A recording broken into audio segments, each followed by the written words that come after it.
Hey, everybody. We're in D.C., March 23rd. Mall is going to storm the Capitol, and we cannot wait. Let us know what the Declaration of Independence is like. Well, I mean, you were there already. But anyways, Howard Theater, March 23rd, Washington, D.C. We cannot wait. Mall cannot wait. It's an election year, so we'll be at the edge of our seats when we go to our nation's capital. It's going to be an amazing show. Who knows who's going to pop up? I met Bill. You never know. You're big guy. No, Rory and Ma. We are back. Good to see you guys. Back from the weekend. Had an interesting weekend. I went to the movies. You know, that's my interesting weekends whenever I go to the movies. By yourself? Yes. Because you used to shit on me for years for going to the movies. No, but then myself. no, don't do that because then I told you how wrong I was about that, and it's actually a pretty peaceful thing to do. I think it's the only way to go to the movies. Not the only way, but it is a cool way to go. I'd rather just be at home and watch a movie with somebody, and I'd rather go to the movies by myself. But it's kind of the same though. If I'm in the movies, I'm there just for the movie, not for the experience with the other person. Yeah, but if I'm there for if the I'm watching surround the movie, sound, the big ass screen. If I could just stay at home with somebody. I mean, first of all, staying at home is always the number one thing to do. But I think watching a movie is cool to go to the movies with people. Definitely depends on what type of movie it is. And definitely depends on who you're with. Because there's such thing as movie theater etiquette. A lot of your friends don't have movie theater etiquette. A lot of girls, they want to be on their phone, checking Snapchat. And a lot of girls have that light up case where the whole phone lights up. Now everybody in the theater is disturbed because you want to check your Snap or your Instagram with this whole light thing on your case. So definitely don't want to go to the movies with those type of girls. There's a great stand-up bit here between white people going to the movies and black people, but I'll just leave it alone. Yeah, leave that alone. No, why? The most, cliche stand-up bit of all time? Yeah. Black people speaking in a movie theater? I like those movies though. I like when Black people movies? no, Oh. When black people go to the theater and loud inside the theater, you like that? when it's the type of movie that requires certain interactions. Well, that no makes movie sense. requires crowd participation. But No. But I know what she mean though, because sometimes Yes. if you're watching a movie and there's somebody in the theater that's laughing hysterically at a part that you thought was funny too, it makes like it- you'll start yeah. laughing because No, you're like, yo, that was I'm funny. not talking about. I'm talking about in a classic serial killer movie, and there's the killer's around the corner, and someone in the back goes, "Run, bitch!" It's like Yes. it's that. I'm sorry, we but don't need that. If it is, that's It's kind of like an ad lib. I'm not mad at funny that. to me. I'm not mad at that. Don't OD on it, but every once in a while, when that happens, like that's like if you're watching like a ridiculous movie, like when I went to see Aquaman 2, there were people in the theater God. because it was like a collective feeling. Everybody realized, why did we spend our money to come see this Here we go bullshit? again. Every time the hero pops up, you go, "Oh man, him again." You know what's crazy about Aquaman 2 now that I think about Every it? scene. His power is that he could talk to all the fish in the sea, right? Yes. True. I didn't see Jaws attack anybody. Like You're making a was good point. How was a great white and Aquaman 2 doesn't kill nothing? Orca, nothing. None of these. There was an orca there. Well, They isn't he were a there, friend? but like he just summons them to come help him, and I didn't see them kill anybody. He doesn't mobilize him to do stuff. No. They're just there. Like he calls them when he's about to go fight whoever he's fighting, but What, you to don't see them. watch? No, they Yeah, fight. But you don't see them in action. You don't see a jaw, like a great white, kill anything. You don't see an orca kill anything. It's like, What is he calling, like flounders? I didn't see it. no, it's him Flounders? with his pitchfork. Are there Do you sea call it Nemo? Yeah, it's just like, yo, I want to see make it that. Make the sharks kill something. Make the fish on fish violence. Well, who is his enemy? Who is he fighting? He's always fighting just random people. It's Are they like, other ocean? not- But are they in the ocean? They're doing stuff in the ocean. So they try it's to do land stuff people. in the ocean. They're land people that try to do things in the ocean. Oh, You understand what I'm saying? It's like one of those type of don't pollute the ocean type of. Aquaman is really Captain Planet, but just more handsome. But if I was losing the fight, I could just take a step onto the sand and I'd be out of the fight, right?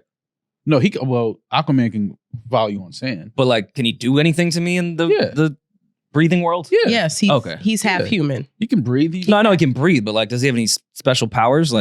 I mean, he can fight. Yeah. Is it a fair one if we're on the No, boardwalk? he's outnumbered because the fish are not. well, I was just say to Yeah. Rory's point, he can't call the lions and giraffes. They don't fuck with him. No, he's just aqua. Anything in the water, he owns. What if I had a gun? Roll credits? Nah, I think because he still has strength. Well, yes. But but see, on land he's outnumbered but even in the water he's outnumbered because the sharks are not killing nothing for him. What if he don't got nobody sliding? The bad guy nobody just did a casual oil spill. There goes his whole team. And that's wild. Dump some oil. That little fucking loser kid got Free Willy to jump over the rocks. Like he can't even give. He could do that, but why did he have to be a loser? Like why did he? His best friend was a whale. Loser. Didn't the movie start with him like throwing a baseball through a window because his parents were arguing? Like, shut up and take your trauma. Yeah. He's like, oh God, the argument. And like just randomly throws a brand new baseball through a window. That kid should not be around marine life. Okay. I mean, if your best friend's He's a whale, too impulsive. You're pretty lonely. That's a tell. Yeah. You're pretty lonely. Those are the school shooters right there. Michael Jackson's best friend was a rat. So you guys are one of my best friends was a rat. I just found out 2 years ago. It is what it is. Me and the King of Pop got more in common. Like, yeah, that's how it happens. Oh man. We don't never tell that story. Like when one of your homies that you grew up with that you was crazy cool with, and y'all get older and he rat, like literally tells on the stand. It's like, damn, you gotta delete that whole chapter of your life. You gotta delete that. You can't be friends with him no more. Or you can. I don't know. That's up to you. I mean, I just don't. We're not really the audience that's been through that experience. You never had a friend that ratted? Like ratted for real? Yeah. Like tattletale? Sure. No, like in court. No. Oh, yeah, I gotta live more. Not like a friend, no. No, I like know people. I know people. You guess you rat ass. We not doing that. Who? We not doing A friend? I'm not going to even. Oh do no, that. call me out. I'm not doing. No, I would never say names. But Bleep you it. have a friend that's a rat, or well, you're not friends. I don't know where y'all stand today, but Oh, yeah. Ooh. that was alleged. I don't. No, they ain't a legend. I If know. we're homie. talking about the same, I know homie. That I know did him as time. well. Yeah. No, he did time. I know him very well. Yeah. Who did time? Yeah. I saw him at a baby shower not too long ago. Yeah, rat. he ratted. He's a rat. Yeah, he's you're a right. rat. We all got a. Well, friend. we're not friends anymore. So I'm saying, but you were friends after that. I was. Yeah. But I honestly didn't know. I was not friends with him when I was in high school when that whole thing happened. Okay. We became friends when I was like 20, Okay. 21. All right. But my thing is that we all And have I had heard rumors about it. But then, see, this is where it got weird too. Because he went to jail as well. I visited him at Rikers Island. Like, it's not like he told, everyone went to jail and did pretty much close to the same amount of, well, your man's did a little bit more. He's a good dude too.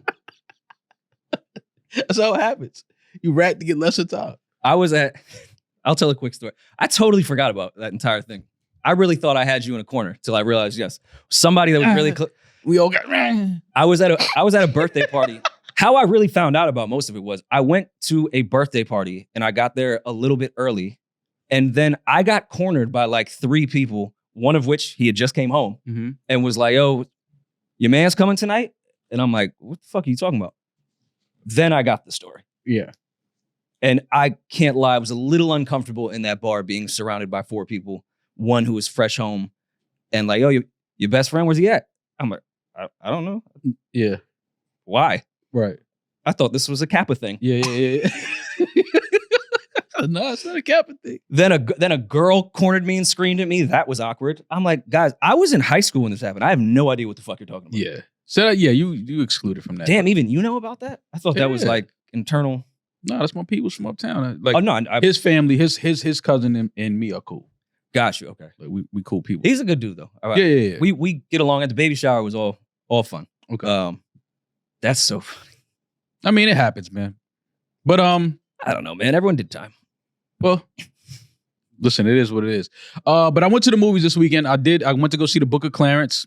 Shout out to James Samuel on another a great project. I thought it was really good. I enjoyed it. I love the spin on the whole story of Jesus of Nazareth and giving that perspective on it. Jesus of Israel, you mean? Well, yes. Too soon? Sorry. Too soon. But I do love James Samuel, the way he's depicting his movies and his stories, telling it from our perspective and our culture. Just a beautiful, beautiful story. And I think that a lot of people that didn't see this, because I went to the theater and it was empty. I almost thought it wasn't showing at the theater. But like we spoke about it off mic, a lot of people didn't know about the movie coming out this weekend. A lot of people didn't know what the movie was about. If you do have a chance, go see The Book of Clarence. It's a great movie. Another edition of James Samuel, another addition to his collection of movie and film. and I thought it was dope. I liked it. It did. I mean, we knew about the movie, obviously, because we knew when James was shooting it. But I did see a lot of people feeling like this just sprung up kind of out of nowhere, and there wasn't a lot of lead time with the promo. Even the convo with Elliot, Jay, and James, which was great, I almost feel like was kind of under promoted. Like even some of the clips that came out were like bad cell phone videos, and like I don't know, just it felt like it was a secret. It felt like that in the theater. Like I'm telling you, I went to the theater and I was surprised at how empty the theater was. I couldn't believe that the theater was that empty. But it was in select ones, and it's going to go to streaming soon, right? It wasn't in all theaters though, because it was certain theaters that I usually go to watch. Like if I go see a movie, like I just like the theater. It wasn't in those theaters. I had to go to like a different one, but it is in theaters. So I don't know. Again, it was promoted. It wasn't promoted well. A lot of people didn't know it was out this weekend. A lot of people didn't know the soundtrack was out. I don't know. It just was under promoted, I guess. You know, I'm a whole Avenger, but I didn't know we were going to start with Book of Clarence, but I was prepared to come in here and be objective about Jay-Z. Okay. One, I'll start with the topic that we're discussing now.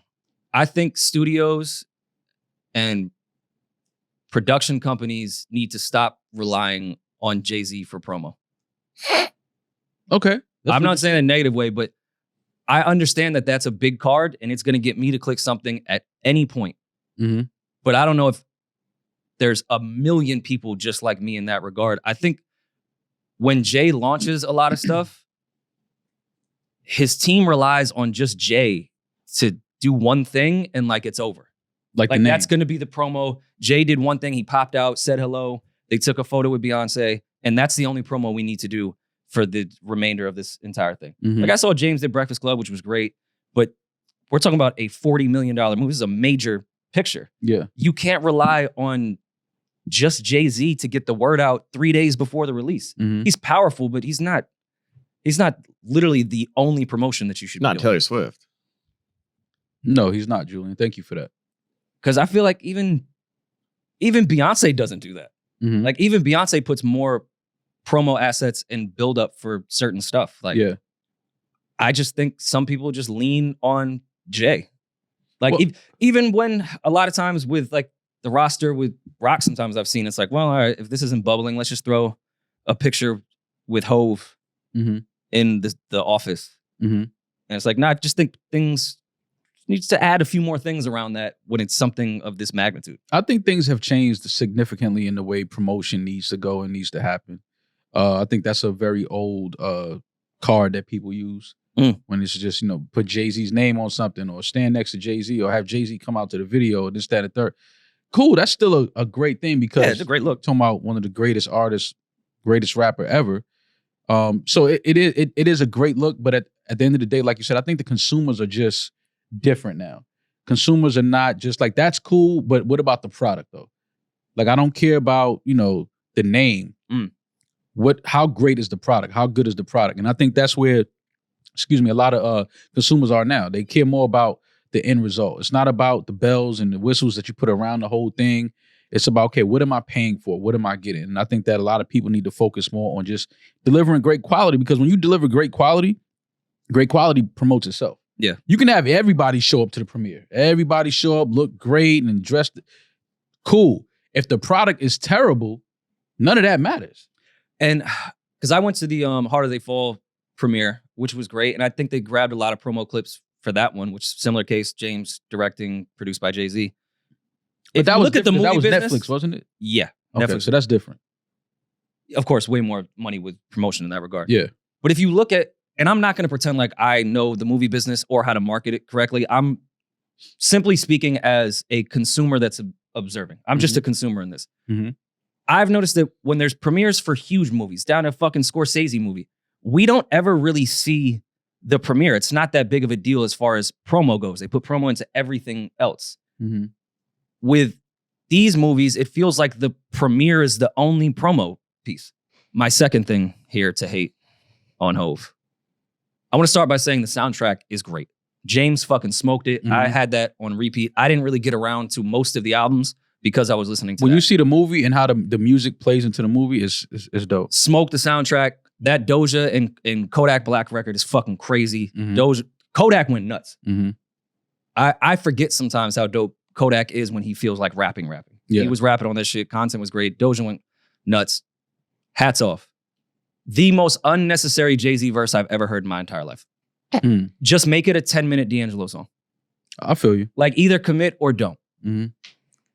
I didn't know where he was taking us. Like wherever he took us, I didn't go.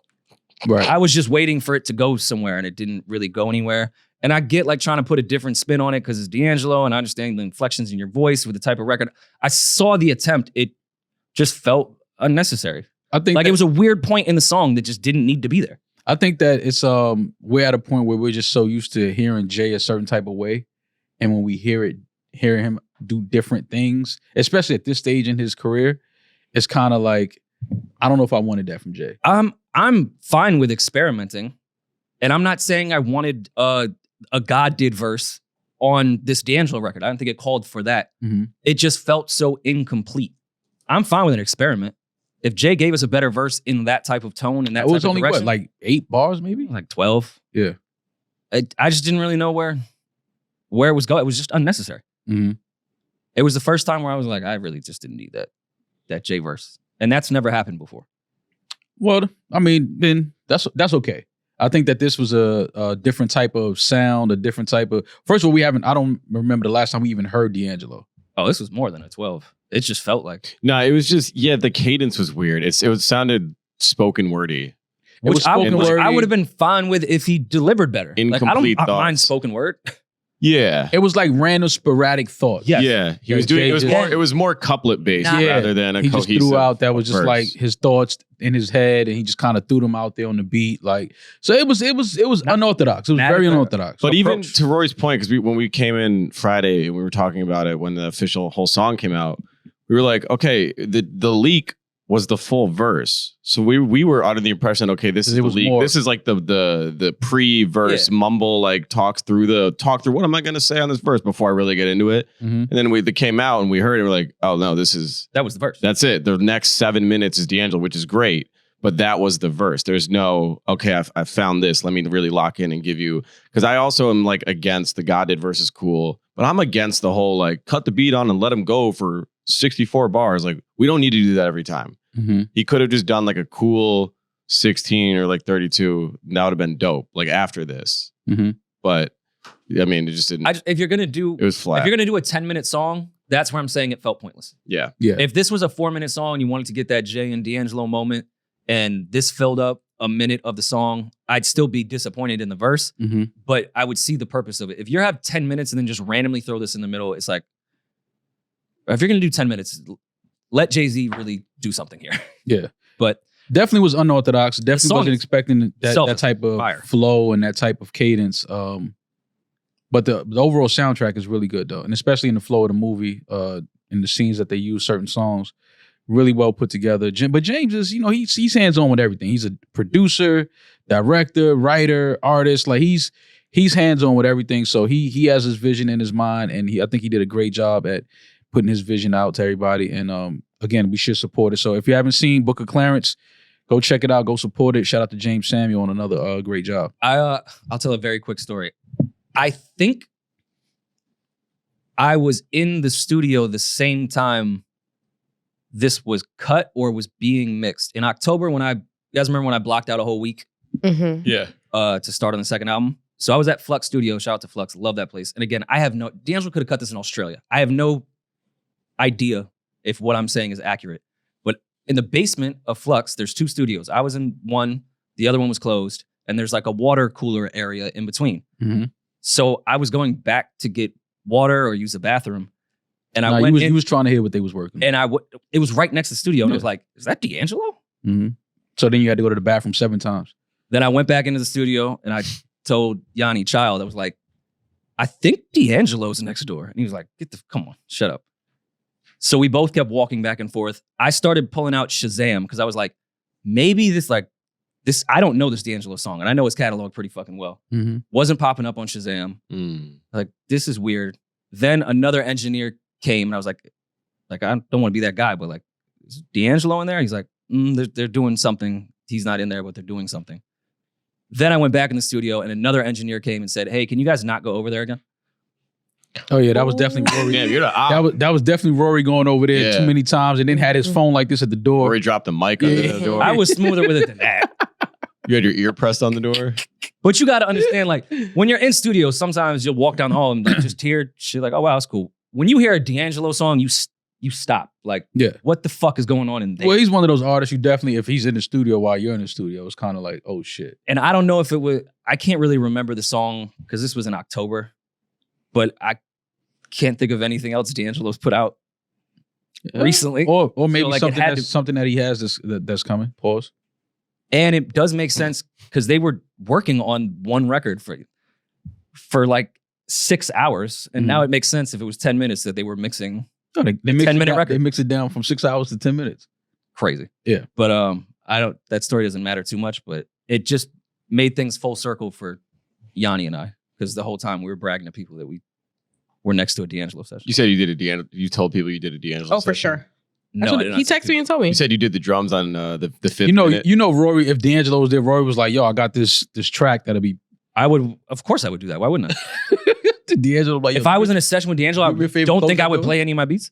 No, not if you were in a session with him. If you happened to be in a studio and D'Angelo's in another room recording, and you saw D'Angelo, like, you would definitely be like, "Yo, I got this." If he wasn't in the middle of actually recording and I felt like it was a downtime, of course I would. Why wouldn't you do that? That's crazy. That's not crazy. How is that crazy? That is you crazy. do it in a respectful. I'm not gonna, if he's in the middle of writing or listening to some shit like, yo, you want to listen to some beats? Like, I wouldn't do that. But if there was some downtime, I would introduce myself and check the temperature.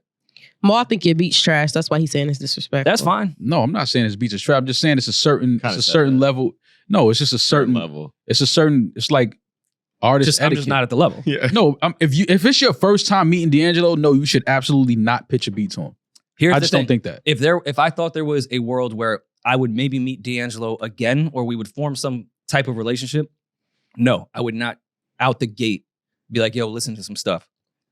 But D'Angelo is D'Angelo, bro. If he was at Flux that day, I'm sure he disappeared to Antarctica the next day. Mm-hmm. I'm going to shoot my shot because I don't think I'm going to build a relationship with D'Angelo later on or run into like, hey, you remember me at Flux last year? How about you listen to some beats now?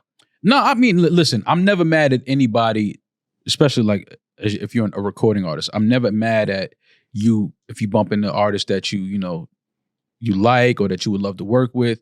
Never mad at somebody trying to like shoot their shot or get an opportunity to work with that artist. Me personally, I just feel like if it's my first time ever meeting that artist, I'm never pitching anything to them. I'm not doing it. Because it's just like, yo, this person, like, especially an artist like D'Angelo, he doesn't just work with any and everybody. Like, even if your music is great. I mean, he produced, if it's not the Soulquarians, like. But this is what I'm saying. So even an artist like that is more so like, yo, I'm just here to listen and learn whatever from this conversation, take from this conversation. I'm not trying to work with him and it's the first time or pitching something and it's my first time meeting this artist. I would never do that. Because especially an artist like D'Angelo, he's 9 times out of 10, one, he's probably going to be pissed that you even did that. Or he's not going to do the record. So it's like, but now you're in a space of you look awkward. It's awkward now. You the energy is just weird now because he's like, he wasn't receptive to it because he's that type of artist. Like he's not here for that. He doesn't even know you. But he's not going to work with you and he don't know you. The right time. Because we've seen so many stories in hip hop of the younger artists running into their idol and they do a quick whatever and then they're like, okay, like I like that or like send me something like that, like Big Sean and Kanye. Know who you're pitching to. D'Angelo is not somebody that's just jumping on anybody's record. That's not happening. Of course not. No. But I also don't think there's a world where there would be a relationship later where you don't know that. You don't know that. I kind of know that because you of D'Angelo. You just put out a phenomenal first record, right? First album, right? Mm-hmm. You keep doing your thing. You keep building your career. D'Angelo finds you now.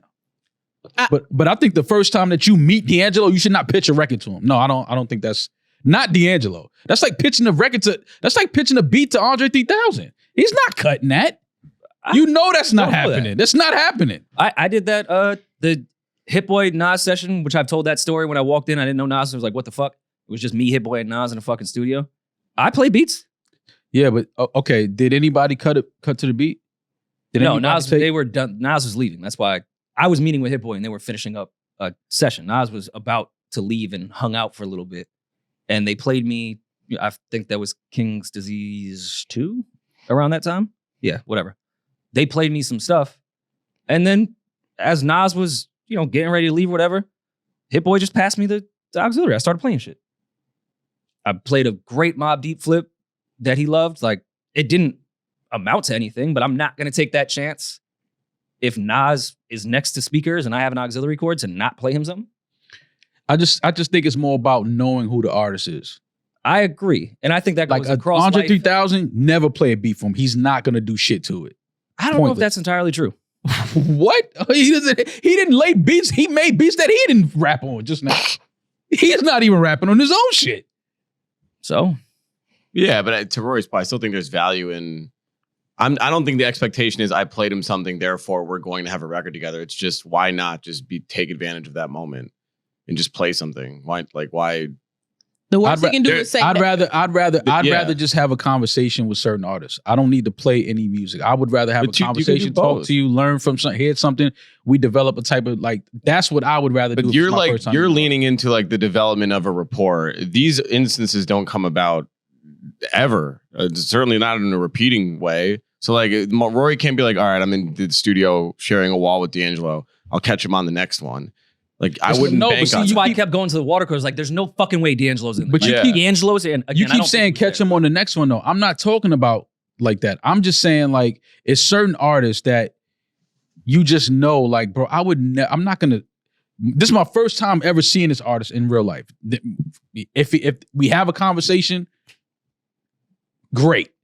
But I'm not gonna push it and then be like, yo, I also produce and make beats. But I don't think Rory would do that in an awkward, I would check the temperature. DM the your SoundCloud link to my, I don't, Rory doesn't give me that. He's gonna, if the opportunity presents itself in an authentic way, he'll do it. I don't think he's just awkward and say, oh, you're in there making music, hold on, listen to my beats. No, that would only come if they are already having a conversation where he felt comfortable enough to do that. I think Rory's pretty good at reading the room in that way.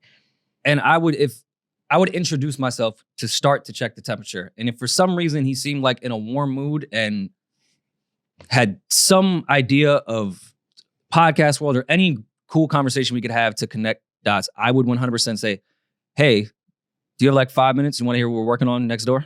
I would ask something like that. I wouldn't be like, yo, listen to my fucking beats. No, I would ease into it. I know you wouldn't say it like that. I wouldn't treat it like the Spotify dinner. See, I just feel through conversation, if that's meant to be, it'll just happen through conversation. If we're conversing and I'm like, yeah, no, I'm next door, we write, produce, da-da-da. And D'Angelo says, oh, word, let me hear what y'all doing. Then cool. But I'm not going to be like, yo, you got 5 minutes? I want to play you okay, but I'm just not, I'm certain people, I'm definitely never doing that. And we can close, but I will say that Nas situation, it wasn't awkward. Personally, just for my own sake of bucket list shit, know that I played Nas beats and he enjoyed them. Even if he was faking, he was great at it. That's still cool with me. And the amount of times I've gotten a response from an artist that said, damn, I had no idea we should work, as opposed to the one time with Nas that nothing happened. I'm always going to go with the times it's worked. I've gotten the response, damn, bro, I had no idea, way more times than I'd had someone listen to something, leave, and never hit me again. Well, listen, at the end of the day, my brother, you got to do what works for you, right? Who would you play beats for first, Mos Def or Drake? Drake. You're not hip hop. I am hip hop. That's fucking crazy. I'm very hip hop. I just know Mos Def probably ain't gonna do nothing with it. He gonna disappear for another 7 years. Fucking play beats for Mos for. He probably won't lay to it. Drake could probably put at least, he may use it. He's putting out 2 albums a year. Well, let's get everyone up to speed. For those that don't know, on Saturday afternoon, the internet was set afire. Hip hop Twitter was in a frenzy. Mos Def, aka Yasin Bey, went on the cutting room floor, which is a great platform. Shout out to them. And was asked if he considers Drake to be hip hop. They jacking my is it hip hop shit. That's all I'm saying. No, because this has nothing to do with sexuality. Yeah, this had nothing to do. This was with, purely a real homophobic music rant. question. It had nothing to do with shopping either. Well, Yasin Bey turned it into that. let's listen to what Yasin had to say. I mean, points were made. That's all I'm saying. Can we listen Were to the they? audio? Yeah, let's check it out. Okay. Why are you doing this to me? Drake is pop to me, in the sense like if I was in Target in Houston and I heard a Drake song, it feels like a lot of his music is compatible with shopping. Commercial music. Or it's Commercial music, yeah. shopping with an edge. That's Certain crazy. instances. Fair. I like Drake's music, but I understand exactly what you're saying. Of course, I mean, It's I get commercial, entertaining, fun, it. good, It's formulaic music. it's likable. Likeable music, yeah. It's likable. So But see, this is not. But see, this is a very, Yasin is hip hop, like to the core, like he's hip hop. of course, yeah. So asking somebody like him is Drake, who is obviously who raps, who makes hip hop music, who makes pop music, popular music. So asking Yasin is Drake hip hop. It's like that's like asking, is asking Henry Ford or whoever made the Ford car is a Tesla car. It's kind of like, it's a car, but it's not. You know what I mean? It's like, where's the... It doesn't burn fossil fuels. Yeah, it's like, Yeah, but it doesn't where's put a the... hole in the ozone. Yeah, like, you want that original, that core. So, I mean, yes, Drake to me, Drake is hip hop, but Drake is more than just hip hop. He makes pop music, he makes R&B music, he makes, Afro beats, Drake is just one of those artists that touches many different genres, many different parts of the world. So it's not, Drake is hip hop. I would say he is hip hop, but he's more than just hip hop. He's hip hop and pop. He's not just hip And hop. he's R&B. And he's he's everything. Yeah. And very few artists are like that. So before I get to my point that I want to make, I want to ask, was this hating? Was Mos Def hating? No. I'm not going to say hating. I'm going to say that this was just somebody who, to his core, is a hip hop head. And I think that he's always going to push hip hop first. And I think that, it wasn't hating, but it was like, that's not the hip hop that we know and that we push and that we, stand for. But, he makes good music. The initial comment wasn't hating because It was hate. It was hate. It was funny hate. It was shade. The initial It was comment hate. wasn't because Drake is pop. I think there's more that we said. He is also hip. He's also all these other things. That's But that's not what most. The hate is the extra, the shopping It was shit, so extra. the dig about if I'm in the Target in Houston. That's the hate. He's not Rory. Drake is pop, and I know I he probably agree. does it I in it- agree. He's more than Drake is He's more than an that. anomaly, bro. He's more than all of Yeah. that shit. Like, I'm pretty sure if Drake wanted to just rap every album, he can do that. He can make rap songs, he can make hip hop records, but he realizes that his fan base calls for different sounds. It calls for different type of music because his reach and his platform is so vast and goes around the world twice that he has different audiences that he has to try to, please on each project. So it's like, yeah, he's not just hip hop. He's not. You're never gonna see Drake, walking down the street and see a cipher and jump in the cipher and start giving. You might not see that. That's how he started, though. We know for a fact Drake is a hip hop nerd, and I mean that as a compliment. Mm-hmm. Comeback Season is rapping over fucking Kanye West soul beats and Dilla beats. We Right. know that Drake loves hip hop. I could even make a fucking case that his first single that got him out, Best I Ever Had, is a boom bap record. If you really want to get down to it, I know people would disagree with me. It derives from boom. Yeah, bap. that beat. It's a pop song as far as the hook and Best I everything. ever had. That beat derives That from beat is from a boom little bap. boom bap. But and we know Drake is boom bap, and that's where he comes from. Yasin is obviously entitled to his opinion, and when I said it was funny hate, he took it a little further. Then someone brought up that old screenshot of when Drake put out his poetry book, and I said, okay, I take it back as far as hate, it's warranted hate. Yasin was holding on to this. Drake DM'd Complex, I believe it was, when they did the piece where like models were reading Drake's poetry shit. Yeah.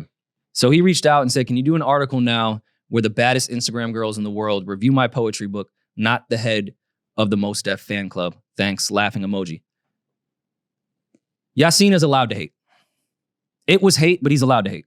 He threw an unnecessary shot at me for no fucking reason. I don't think my it's fan hate base, though. I don't think it's hate because I don't. It's a little joke. It's but a dig. Somebody It's not could take hate, that though. personally. No, yeah, but then you talking about somebody that's just being overly sensitive. Because like I understand that is hip hop. I understand what Drake is saying in that right there. It's Hip hop like, is overly It's sensitive. extremely sensitive. well, artists. No, not just hip hop. Artists are, yes, overly but hip hop in particular. It's just, that's a dig. It's like, of course we don't expect those type of girls to understand this coffee table book that I put out or to understand just the joke behind it. Like, I get it. But like, that's if you're talking to that type of person. Can you talk to the type of person that this was intended for? So I understand that. So why he used Mos Def's name, but any artist name that he would have put there, it's a dig. But just leave me alone. I don't bother anyone. Why are you No, but the trying to reason bring why I me can't into say your the joke? reason why I can't say that's hate is because from what I know, I'm just an outside looking in. I don't think that Drake has any hate for Mos Def. No, I unless think he asked for a verse and Mos probably never can. sent it, or a record that he wanted to do with Mos and Mos said no. Maybe something that we don't know about. But just from the outside looking in, I don't see why it would be hate. Now, dig and a shot is, that's different. I say all that to say Drake, towards the latter part of his career, has started to insult the fan base in which he comes from. He is hip hop and started out boom bap. We know his favorite rapper is Fonte. We know what Drake was listening to growing up. Lately, anytime someone has brought up any digs towards For All the Dogs, he always resorts back to people that like the type of hip hop that is a Yasin Bey, that we're losers, we don't go outside, we don't get women, and he is now making fun of the community in which he comes from and who he really is. So I can see why most would look at that and be like, my fan base is who you want to take a dig at? You're making a mockery of in which you come from. Now, the point I wanted to make on the flip coin of that, Mos Def has a hand in the responsibility of why Drake is a pop star now. Nobody championed Kanye West more than Mos Def. He said at the first Def Poetry Jam, I want to introduce to you the future of hip hop, Kanye West. That was before College Dropout came out. Mm-hmm. Nobody championed Kanye more than Mos. Kanye is the reason Drake is a pop star. He has said that. We had never seen the real rap pop star until Kanye West. That was the crossover. Stronger was the crossover. Drake and Kanye are extremely similar in their career paths. Wait. Kanye is the reason that Drake is a pop star? Yes. Nah, that's too much to give Kanye. I don't think it's... Drake has said on stage at OVO Fest, this man is the reason I exist. He said it in interviews. No, I'm not saying. And I mean that as a compliment. No, I love I'm not Kanye saying- and Drake. I'm not He's saying a that carbon Kanye- copy of some. We talk about it all the time. Curtis verse Graduation was the day that the street shit took a backseat. Yeah. And the quote unquote nerds took over. If that doesn't happen, Drake, I think admittedly would say he probably would not have the welcoming that he had because he's very much a Kanye West baby. And then 808s comes, and we obviously know So Far Gone. We know that path. I don't need to explain that to people that have been around for a little bit. It starts with Mos. I think Kanye was comfortable singing in College Dropout hooks because Mos was singing hooks. Mos has been, in my opinion, one of the best rapper singers that we've had. He does have a great He doesn't voice. lean always into singing all the time, but he was definitely a blueprint for that mid-2000s crew. Chappelle Block Party, if you will. That class. Mm-hmm. Yeah. Drake is their kid. Mos is the one that championed Kanye West when no one would before your brother did. I could say that more for like a J. Cole. Like when you say Mos and Kanye and like I think that Drake obviously was influenced by Kanye, loves Mos, Fonte, all of those guys. It's just talent. We talking about just talented artists. But I think that, Drake was going to be Drake no matter what. Just his skill set and his artistry is just outside of Okay. Lauryn Hill. I don't think we've seen a rapper turn pop before Kanye. And when I say that, we've had rappers make rap songs that go pop. But Kanye West, who is a rapper and who is hip hop, to me was the first mainstream artist to pop, making elements of hip hop, but it's not really hip hop. Stronger with a Daft Punk thing. He's rapping on that shit. Don't get me wrong. But that's not a rap song. That's a pop song. Kanye was the one that commercialized that and made that happen. And that's how we have a Drake as well. We had never really seen that before. We had seen rap songs go pop. We had not seen rappers make pop music. Kanye made pop music by Graduation. Yeah, because on Graduation, he said a lot of the impetus of that album. He's like, I want to make stadium music. I want to make music. He said, Get the hi-hats out of I'm here. inspired by Coldplay. I'm inspired by big room music, whether it be electronic or alternative rock. He said, I want to make songs where when we're playing these at arenas, the whole crowd knows the cue to join in at certain points, just like at a rock show. And so he kind of, to Rory's point, neglected the elements of hip hop where it's a lot of like head nodding and watching. And he was like, I want more participation. In comes like the strongers, the bigger hooks, the punchlines. Yeah. And because of the success of that, Drake could comfortably go down that lane and be like, okay, this is working. He doesn't have to be the person to pave it. He just needs to be the person that follows something that's already trending in that direction. Yeah, and that's not to take away anything that Drake has done in pop songs. He said on record before that it was Kanye that laid this path down for me. And I know people are going to be in the comments bringing up like Jay-Z, Linkin Park and all that. But we've never seen a Collision rapper course. go pop before Kanye West. And I'm saying I love that. most, and maybe I'm reaching a bit here and I'm thinking way too hard into it. I think it was a bit of a hypocritical statement by putting the tone on that because I give him so much credit for producing the first pop rapper, which is Kanye West. You giving that to Mos Def? I think him and Kweli were a very intricate part to Kanye becoming a rapper because as we've all heard last call, your brothers they wanted the beats. They eventually was there, but that's not true, but okay. I know. I'm adding a little sauce to it just because you're sitting next to me. Those are your brothers. But he was not taken seriously as a rapper. Mos and Kweli were the ones like, no, we like your raps. Well, I mean, come open for us. A lot of the labels and things like that, because Kanye was producing for a lot of people, and then he was telling people, well, I got the hook already on there, and then once he started playing the beats with the hook, they was like, oh, that's you. Like he's like, yeah, I rap what too, and that's how people started paying attention. But it wasn't until Dame, Biggs, of course, they started. Those like even if you watched in the is it Yeezus? Oh, the doc. Yeezus came out. Yeah. If you genius. If you look at that point, Mos brings Kanye West out at Irving Plaza and introduce him as this is the guy that made the H to the Izzo beat. Mm-hmm. Nobody was taking him serious as a rapper. And Mos was like, he's going to freestyle for a second. This was in the middle. And you know how crazy Black Star was at that time. Yeah. Mm-hmm. Yeah. Who else was giving him looks? He was putting him on Def Poetry Jam before anything. Mm-hmm.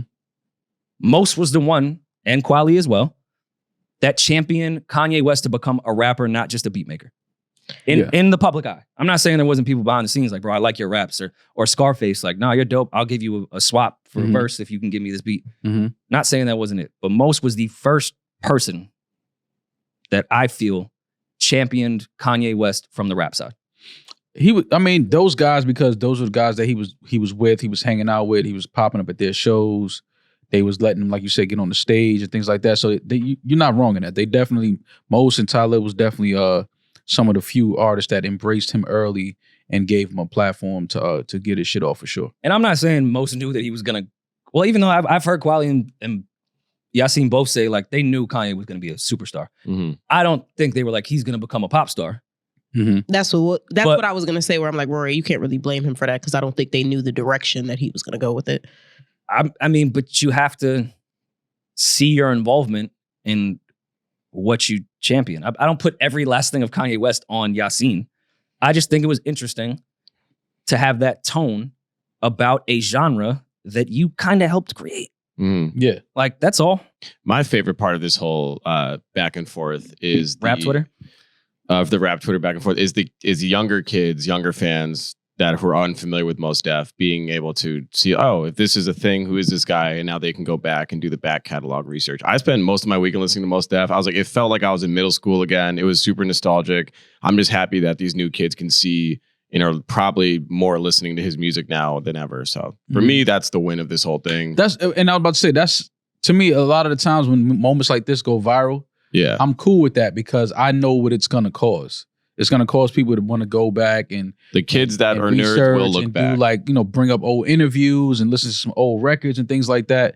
So, I mean, it's all part of the ecosystem of music and our culture at the end of the day, whether it comes from artists throwing a dig at each other or things like that, or a little bit of celebratory hate. I think that it's a win no matter what. And I'm going to choose my words carefully because I want to, Yassine's a private person.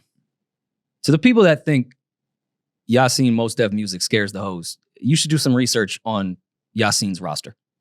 That's all I'm saying. Who said his music scares the hoes? Damn, that was a thing. Like when people were going back and forth all day Saturday, like scare the hoes has become a term that I think replaced lyrical miracle. Remember when we used to like, yo, I want to hear that lyrical miracle shit. Mm-hmm. Now that term is scare the hoes, which doesn't necessarily mean actually scaring promiscuous women. It's just gonna turn women off. It kills the vibe. Kills the vibe in the room. Yeah. Y'all should do a little bit more research on Yassine's back catalog. That's not music. That's all I'm saying. I don't think he makes scares. Women loved Yassine. Maybe scare the young hoes.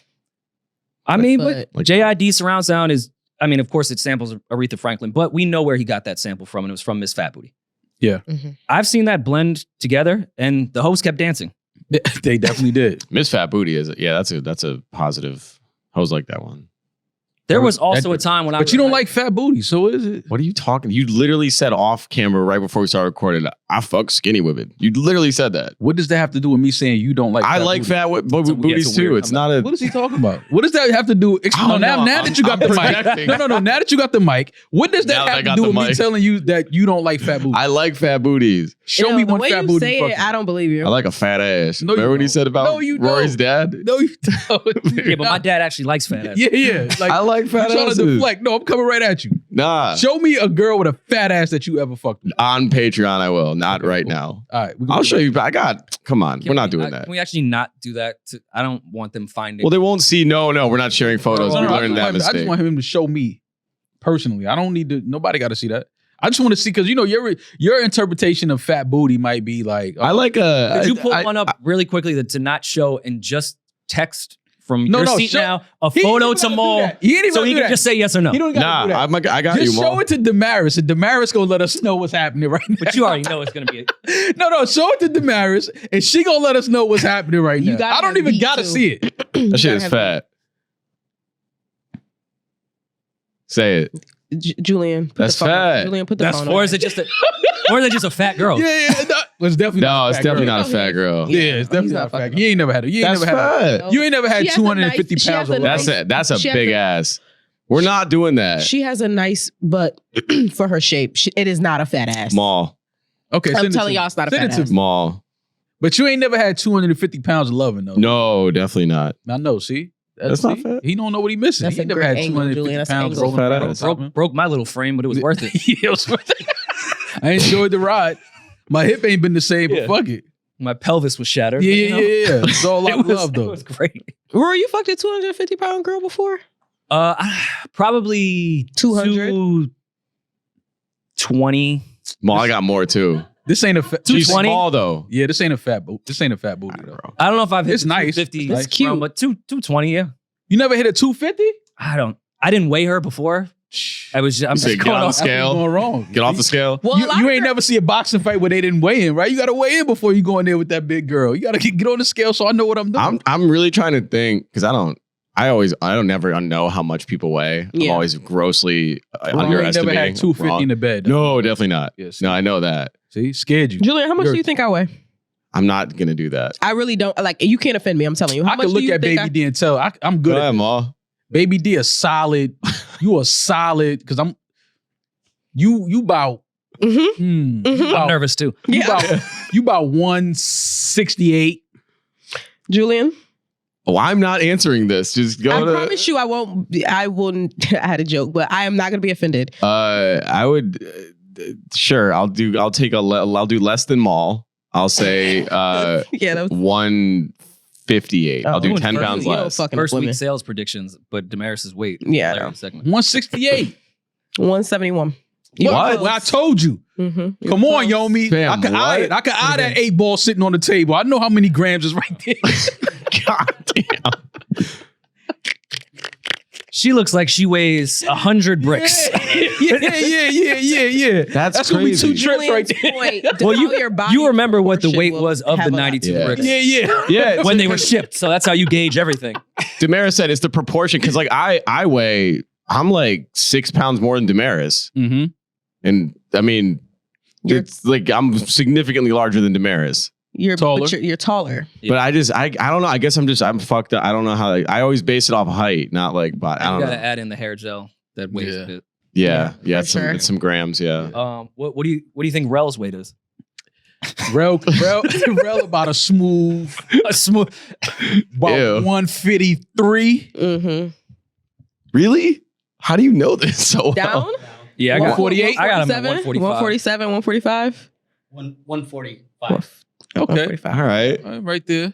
But how tall are you?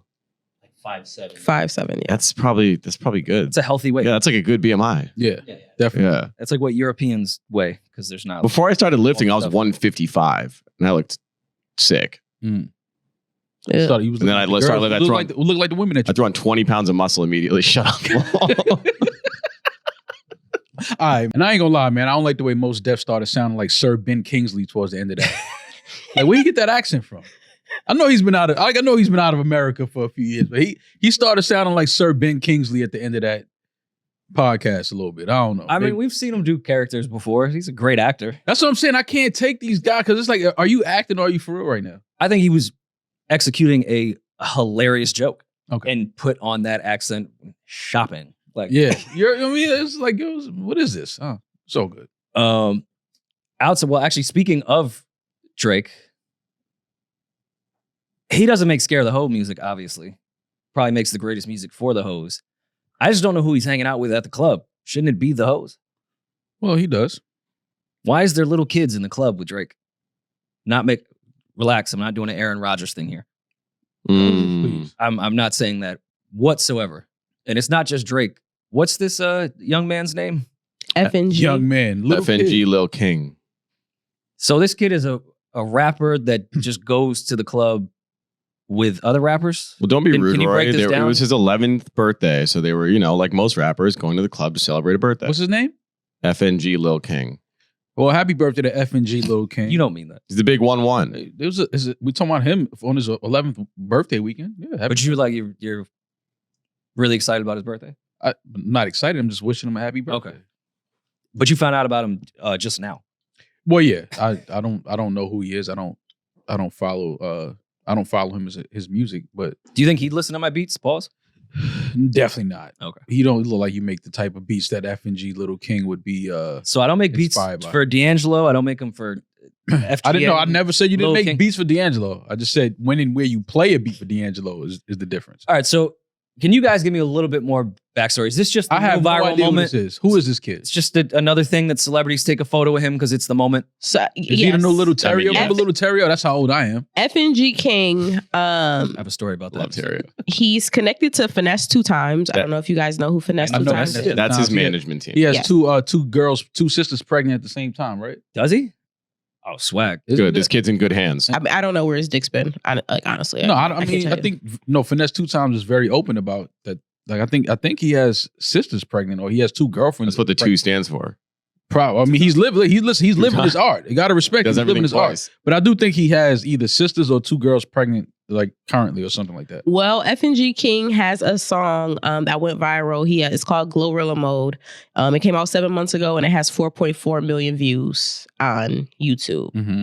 And his latest one he dropped a month ago has 648,000 views on Okay. YouTube. So he's not unpopular. Oh no, he's popular. Amongst who, though? amongst his peers, Demographic. amongst his demographic, amongst obviously he has 4 million views on this video. Like he's popular.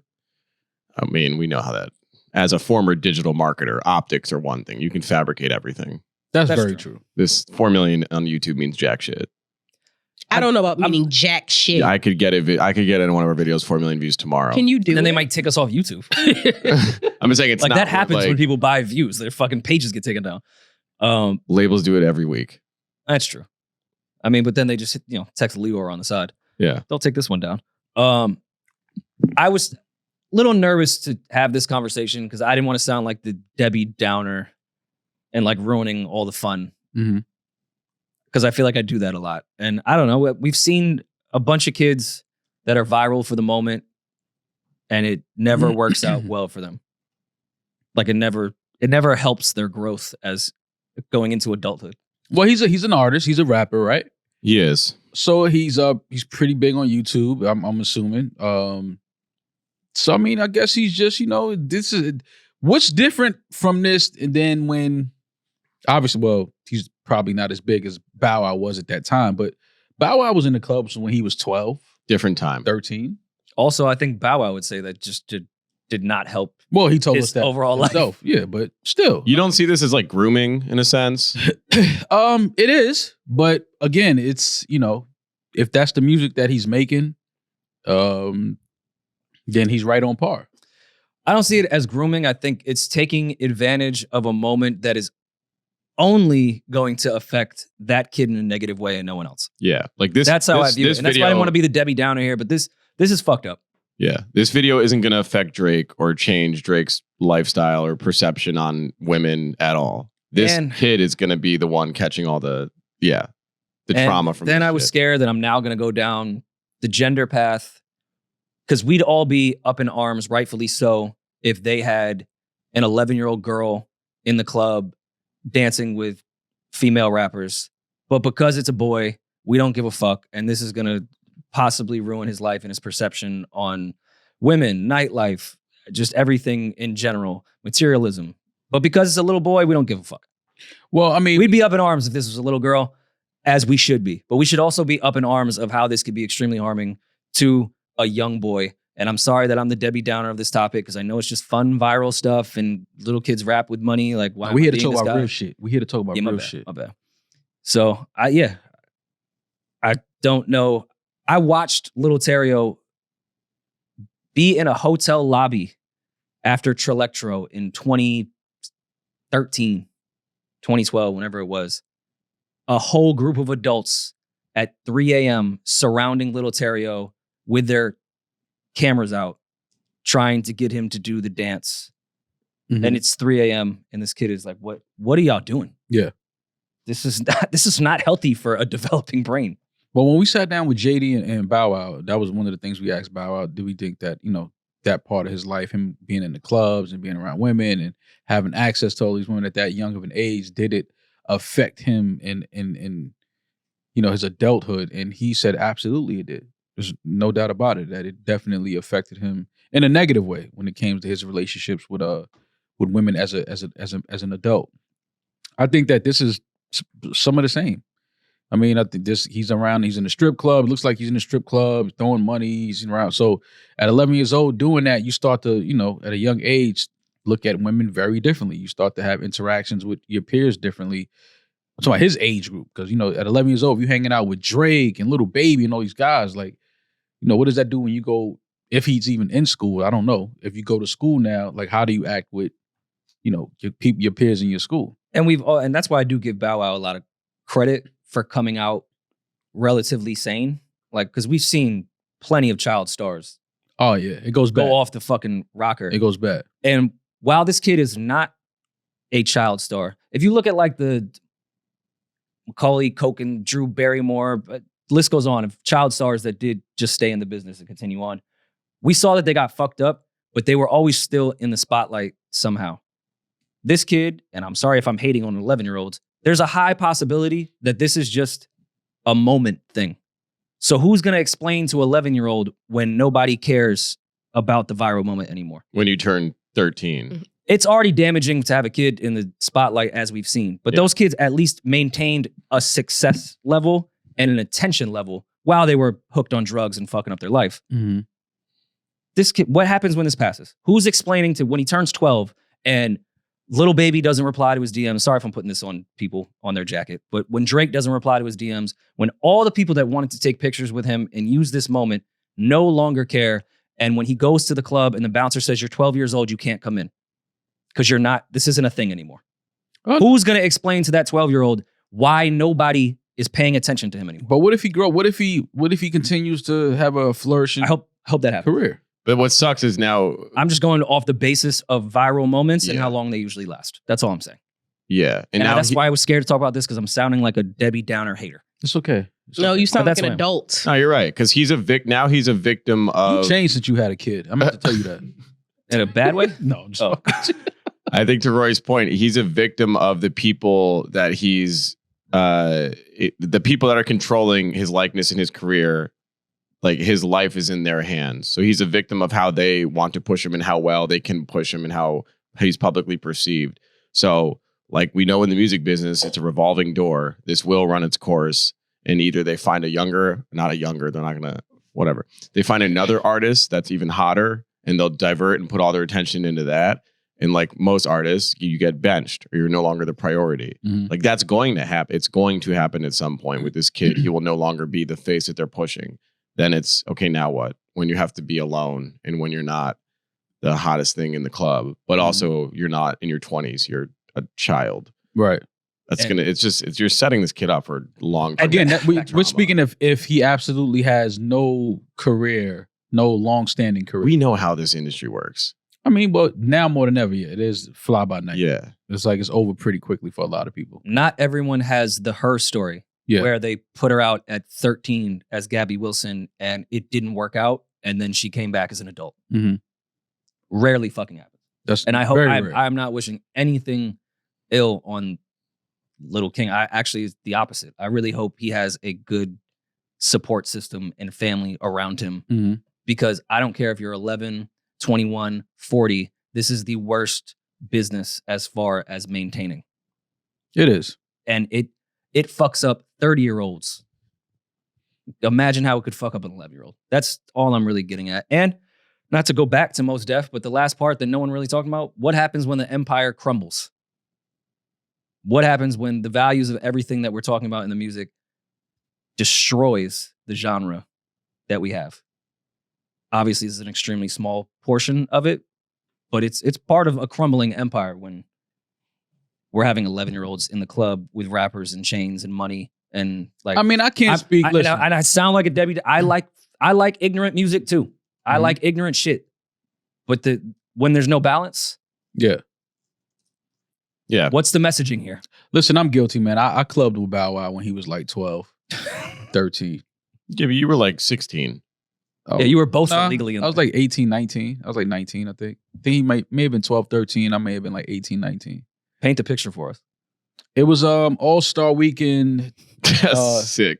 DC, 2001. I think it was DC All-Star Weekend. Ooh, I know it was going crazy up in there. Oh man, it was a time. It was a time to be alive. Pre 9/11? Yeah, because this was February. Yeah, be the top. And this is probably right after they wrapped shooting Like Mike, because Like Mike came out in 2002. I don't know, but I know. Listen, I was with my brother Jay, and Jay. This is some stuff. God bless Aaliyah was with us, so it was when Bow Wow walked in though, superstar. It was like, yo, it was grown women going, and I'm just like, yo, Shorty's like 12. It's Calvin Coolidge, but he was with JD, and they walked in the club. But yeah, so I'm guilty. I partied with a 12-year-old, man. It is. You passed him the bottle? No, see, Damaris. I was just asking. No, it was I did different not, times back I didn't then. know I did not pass little Bow Wow, a 12-year-old Bow Wow bottle of. Well, his baby bottle. But you could imagine that there was probably a very irresponsible person that No, listen, he was with my family was passing me that. Yeah. At family parties. No. So I'm not judging anyone. I know at a club, I know somebody passed little Bow Wow. I can only they vouch. passed it to me. And I wasn't. Yeah, but that's an Irish way rite of passage. Different culture. Yeah. I'm talking about just that. I'm only speaking on that night in the club. West Indians do it too. In DC. That's true. I think it was Zanzibar might have been the name of the club. You're looking. This I is was 20 11. This is 20 years ago. Zanzibar. I think that was the name of the club, whatever it was. I only know Rose Bar. But he was with JD, and they had him like he was just in the section with them, just chilling. Like he wasn't drinking anything like that, but he was there with them. And I remember the pandemonium that he definitely caused when everybody saw that Bow Wow was there. And I'm just like, that's crazy. That's 12 years old. And I was young. I was like only 18, 19. I wasn't 21 legal to be in the club, but seeing a 12-year-old Bow Wow walk in the club and how people reacted to him, and then obviously seeing the career he had beyond that and after that, I mean, he's one of the success stories that we could talk about. But even him, he said it with us and how it definitely affected him and changed his life and his relationship with women for sure. Having that success early and having access to women that early definitely changed his view and his energy with women. So why you ain't bring that up? Like, why you ain't bring up Bow? You remember you was in the club with me, like when we did our interview. You think I would do that? You think I'm that type of nigga? Nah, but you could have brought it up. Yo, like we you shared a remember section me. in 01. Yeah, You'd be like, also weekend. Yo, Not like 2001. Yo, you don't remember me? Also weekend 01 was crazy. I was joking when I said that, but I do think that in our interview that would have been something funny to bring up. Yeah, it would have been funny. He didn't even remember when we was in the strip club together like a month before that. I was like, yo, he's like, yo, why you ain't call me? I'm like, yo, you was standing right there, fam. Like, you was there. He was like, oh, like you think I'm like, yo, 2001, DC All-Star, you was 12. You don't remember me? Also, like 15 minutes before that, he screamed, I'm going to take $1 million out cash. And we went went to the out strip club. Yeah. Mhm. Hilarious. Classic shit. But I don't know. I mean, Man, happy You think- birthday, Lil King. yeah, happy birthday. Fuck all that. Turn up. When all the grown women started screaming when Bow Wow came in, like, did you hate a little bit? Nah. Were you kind of like, Cat. Yeah, you were. You were like, he's like 4'6". that's a little kid, man. Yeah. Little ass Can't boy. even dunk. Said that was CGI. I'm gonna tell y'all some Did funny he send shit. y'all bottles? You know who was out? You know who was outside our hotel that was getting off his tour bus with like 15 girls trying to run on his tour bus? That Carrie Kittles. Lil Romeo. R. Kelly. Oh, well. Yeah. Fucked y'all up, right? Were they running on the? And I was the Fuck Debbie y'all Downer. up. Were they running on the bus at their will, or was he like, get on the bus? Oh no, they was lined up for the R. 2001, it was still an R. Like he ain't have all the shit he had on his name now. Actually, he did. Now that I think of it, 'cause I was that about tape to- was out. That tape was out after that, but we kind of like kicked that under the Yeah, rug. that was a promo run. Yeah, but nah, they was outside his tour bus trying to get on his tour bus for sure. I remember that. I mean, even at the court hearings, he had him lined up. Wait, you clubbed with R. Kelly? Yeah. This is the early 2000s, man. Don't put that on my jacket, man. Like No, I'm not. I'm not saying you should have had the hindsight. this was but it's just All-Star funny. Weekend. This is DC, Chocolate City, All-Star Weekend. Everybody was there. Are you kidding me? Finally, Maul, you are opening up with stories from that time period when we were all extremely young. When I was Because I outside? try to pry these stories out of you. I'm a nerd that idolized y'all as a kid. Mm-hmm. I want to hear the stories, but you keep them to yourself, and it bothers me. I mean, I only keep it to myself because I mean, it's one of those when you was there in the moment, it was cool, but it's a lot of stories, man. It's a lot of stories. But that was one though. R. Kelly like being outside the hotel was hilarious. But I remember everybody was like, "Yo, it's about 30 girls trying to get on his bus." Do you have any great Hove clubbing stories or Oh, of course. anything One to help a nerd like me out? remember the first time I actually drove. Like the first time I actually drove, like nighttime on the highway in Manhattan, was a night that me, Biggs, Jay, and Tata went to the club. Went to I think it was Cheetahs. That's a nasty crew. What a crew. Yeah. How old were you at this time? Might have been like around the same age, 18, 19. Okay. Might have been like 18, I think. I definitely was like, I think I was just out of high school. So like maybe 18. So you were asking them like, yo, when we pull up, let me drive. No, So I could no. let them know what, It was, you know, what I'm working with. Put it in neutral. it was a total opposite. Like I I definitely wasn't did 2 laps around. total opposite. I wasn't So even driving. I wasn't even driving at that point yet. I knew how to drive, but I hadn't like driven by myself like in a car at that point yet. I'm also going to assume that Jay probably had a car. It wasn't a Honda, which is a little easier to drive for the first time. No. I still have trouble driving like a Maybach. Yeah, no, this was we was chilling. I think we was just chilling at the crib and damn, looking back, cause Jay, my bro, they was young. he was only like 33 or something like that. So that was he's like, young. yeah, that was like them wanting to be out all the time. But we went to a club. Somebody's having a party. It's like, we're going to the club. Go to the club. So Jay had he had Puff's Bentley. I think Puff had gave him his car for the week. Puff was like out of town or something like that. And so then my brother was like, yo, I'm gonna take your Bentley. So I remember it was back-to-back Bentleys. We going down the West Side. I'm like, the niggas on the block ain't gonna never believe this shit. We going down the West Side Highway, baby blue Bentley. I think Puff's Bentley was darker blue. I think Jay's Bentley was like baby blue or something like that. Or it might have been reversed. We driving, so we pull up to the club. It's a bunch of people outside. I mean, it was lit. This was like before. Nobody had camera phones. So it was like, if you wasn't on that block, you ain't see the movie. That's just how it was. It was like, if you ain't outside, you didn't see the movie. They were like, oh my God, it's Maul. Now I'm young. Yeah, right. I'm young. So I'm just like, nigga, I'm in, all of this shit is just like, yo, like I'm not even supposed to be here. You definitely told a girl, you got to give me your number before you could talk to Jay. You were one of those guys. Nah, but I was, because this was the time before the whole club was VIP, before the whole club was bottle section. Before you guys ruined that. Before you ruined nightlife. It was like, so if you want to come over here, I was like, I had to go out and Scout. find the girls. Mm-hmm. So it was like, You're a all right, fisherman. cool. So I'm young. I'm like, fuck, whatever y'all want me to do just to hang out with y'all, I'm doing it. Go in the club, bring some girls back to the section, whatever. They got so twisted, right? So I'm like, I'm looking around. They like, yo, who gonna drive? So my brother like, Big's like, yo, I'm twisted. He's like, yo, you know how to drive. Fuck it, you got to drive. I'm fucked up. So at first it's cool because you coming out of it was the parking lot. The parking lot was right across the street from the club. So it's like, all right, it's cool right here. But mind you, I never got on the highway. Then I got Jay's, this fucking big ass Bentley. Like, I'm like, oh man, like I'm gonna fucking crash this shit. 100%. Were you driving Jay or Puff's? No, Jay's car. Okay. Yeah, it's a good starter car. So we Learned to drive in a Bentley. yeah. No, I didn't learn. I knew how to drive, but it was still like, you know what I At mean? night on the highway. Yeah, after I'm a just club. like, yo, and it's like, you know, people drunk. I'm just like, oh, so I'm nervous. I'm like, God, I'm gonna end up crashing this shit. So we pull out the lot or whatever. So now I'm kind of, you know, I'm feeling myself because it's like I'm driving, but we ain't really going nowhere because the block is packed that the club is on. As soon as we turn around, because it was right there by I want to say Houston. I think that's what Club Cheetah, right there in that area. So as soon as we came around to get back on the West Side Highway to go back to Jersey, nigga, I start shitting bricks. I'm like, yo, dog, like I hope 92 of them. Yeah, like 92 bricks. Yo. I'm like, yo, like dog, like what the fuck? But you know, I did the speed limit. Jay was like, yo, listen, just stay behind me. That's all you gotta do. Just stay behind me. We just gonna. I was like, all right, bet. So we might have did about 60 up the West Side Highway. Twisted though. Like them niggas was twisted. But that was the first time I remember driving, like leaving the club young. I ain't supposed to be behind this wheel. I was drinking. Like it was just a bad time. See, bad influences, man. And look how almost you ruined turned my out. Now life. you talk shit Yeah, on now a look at me. podcast. Imagine being an 11-year-old in that Those situation. cars are very difficult to drive.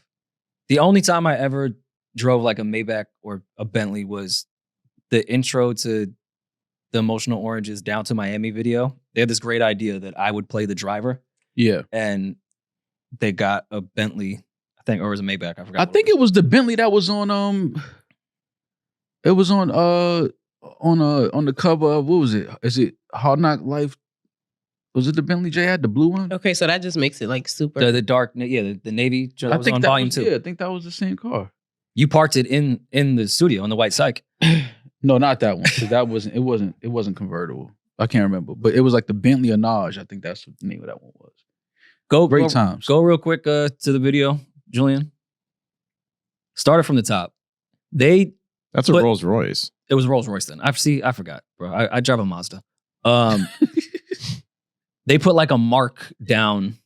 So you're supposed to stop at? Yeah, and I had never driven a Rolls Royce before, and I realized them brakes was kind of like I think heavy. I'm a pretty all good that weight. driver. So I tried it once, completely fucked it up because the brake and even just touching that pedal, that whole shit jumps. Yeah.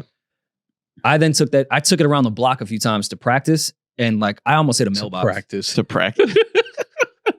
Because I had to pull it into, like, that's a big body fucking Rolls Royce to get into the entrance of that driveway. thank God for practicing driving into Queens driveways because you only get this much Oh yeah. between the house. Yeah. So I had some experience at least trying to do that. Practice on a smaller driveway. When I say the director was like starting to get a little upset with me that I kept missing that fucking mark in the Rolls Royce. It's okay. But yeah. You're like a Karen driver though. You would be a great like carpool driver for like soccer moms. Like you like a soccer mom driver. Go on. Very safe. Yeah, like land it. Very safe. You think Rory's a safe driver? I'm not a safe driver. He is not I'm a safe great driver, but not a safe one. He is. Yes, you're a good driver. You're not. He's not like safe. the safest. Why you say he's not safe? I've been in the car with Rory a lot. But what's like not safe about his driving? Fast and angry. You think Rory drives fast? He'll dip in and out of traffic too. Like He's the king of like the cheat slides too. Yeah. Oh, I love those. Like he's like if he's getting off the ramp and the line is a quarter mile up the freeway, he'll go right up until the end and Oh, that's what you're cut supposed it. to do. You stay on the back of the line. No, I'm not saying it's a bad move, but I'm saying there's a lot of like aggressive moves that he makes. Well, you got to be aggressive driving in New York City though. Like when you grow up to learning to drive in New York City, like you're just That's fair, naturally a yeah. more aggressive driver because if you're not, you'll be at the same one traffic light for 8 minutes. Like, Tell me how to drive passively on the Grand Central or Van Wyck. no, there's no way. No, I'm not. But that's the thing. You're luckily you Go drive on the at what you're FDR good at 4 p.m. and let me know No. how passive. Julie, you know how driving to is. drive? Yeah, I drove upstate. I don't, Oh, but you upstate drivers. I are drive different, like though. once or twice a year now. You drove with him when we drove back from DC. We split Yeah, I drove. split time. I might have been. I'm like a little tamer version of Rory. I won't make like the wild aggressive moves, but I like to move fast. I like to be in the lane that's like actually going. I'm a very fast. I'm not a driver. stop go guy. Let me go. Like, Oh, baby, do you drive too? Yeah, I'm from upstate. I had to know how to. Oh yeah, y'all had to drive when y'all was like 14. I haven't had a car though since 2012. I've never owned my own car. I always used my parents. My brother or totaled it. So whoever I was dating, I never had my own car. But I have drive all y'all the time. been in the car with me when I drive with Amara? Because that's a drastically different. Yeah. Yes, but we Yeah. were Yo, in that New York drive- City, so it's like you're not really going anywhere. That drive home from the hospital was like the scariest. I went 5 miles an It's hour like the end on of Knocked 34th Up. Street. You thought you were gonna break it? You know the end of No, that was yeah. break it. Break it. He's gonna break That's his daughter. hilarious. I don't want to break her. Like what? Just drive. She's really fragile right now. Like, she's a brand new mirror you just bought from fucking Crate and Barrel. You know the end No, of nothing was worse because Amara was earlier than the due date by almost a week. So I hadn't put Not at all. Yeah. the thing together. I did that in the front of the hospital in like 10-degree weather. That was the worst experience ever. Trying to put together a fucking car seat. When your fingers are freezing. Mm-hmm. And Then you're having the nervous. nerve You of gotta like, trust she's it. going to be down here in like 10 minutes. What if I don't strap this in? Yeah. What correctly? if I fuck this up? Yeah, I still have flashbacks of that paranoia. Yo, I love finding like women drivers that are great drivers. It's rare. Don't drive with me. I Get in the think car with that's me. fire. I had a female Uber driver. Well, I always have one, right? Yeah. I had a female Uber driver one day, and if you know me, it fucking annoys me when I Because you have. hate women. No, I love women. I just feel like I don't want to be I don't want to be chauffeured by a woman. I don't want a woman driving me around. It just You feels don't weird. think women can drive. It's fine. No. That women could drive, but I just don't. When I'm in an Uber, it just feels weird having a woman driving me around. That I shit feel like just feels. that's a very Dame perspective. That's like, we don't let women drive us in Harlem. That's not Harlem. Yeah, like you don't. That's just like let me. A sit woman in can't be my boss. Or let me sit in the front with you.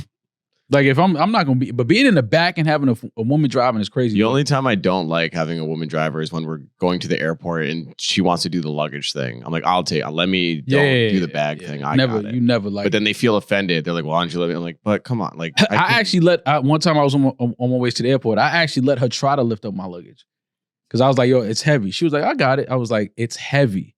So I was like, all right, go ahead. yeah, that one Toomey bag. She went to try to pick that shit up. She looked at me. She was like, yeah, no, I can't do it. I was like, exactly. Like, but I got it. It's okay. But now drive fast because I'm late. But I love. You're love never late for flights though.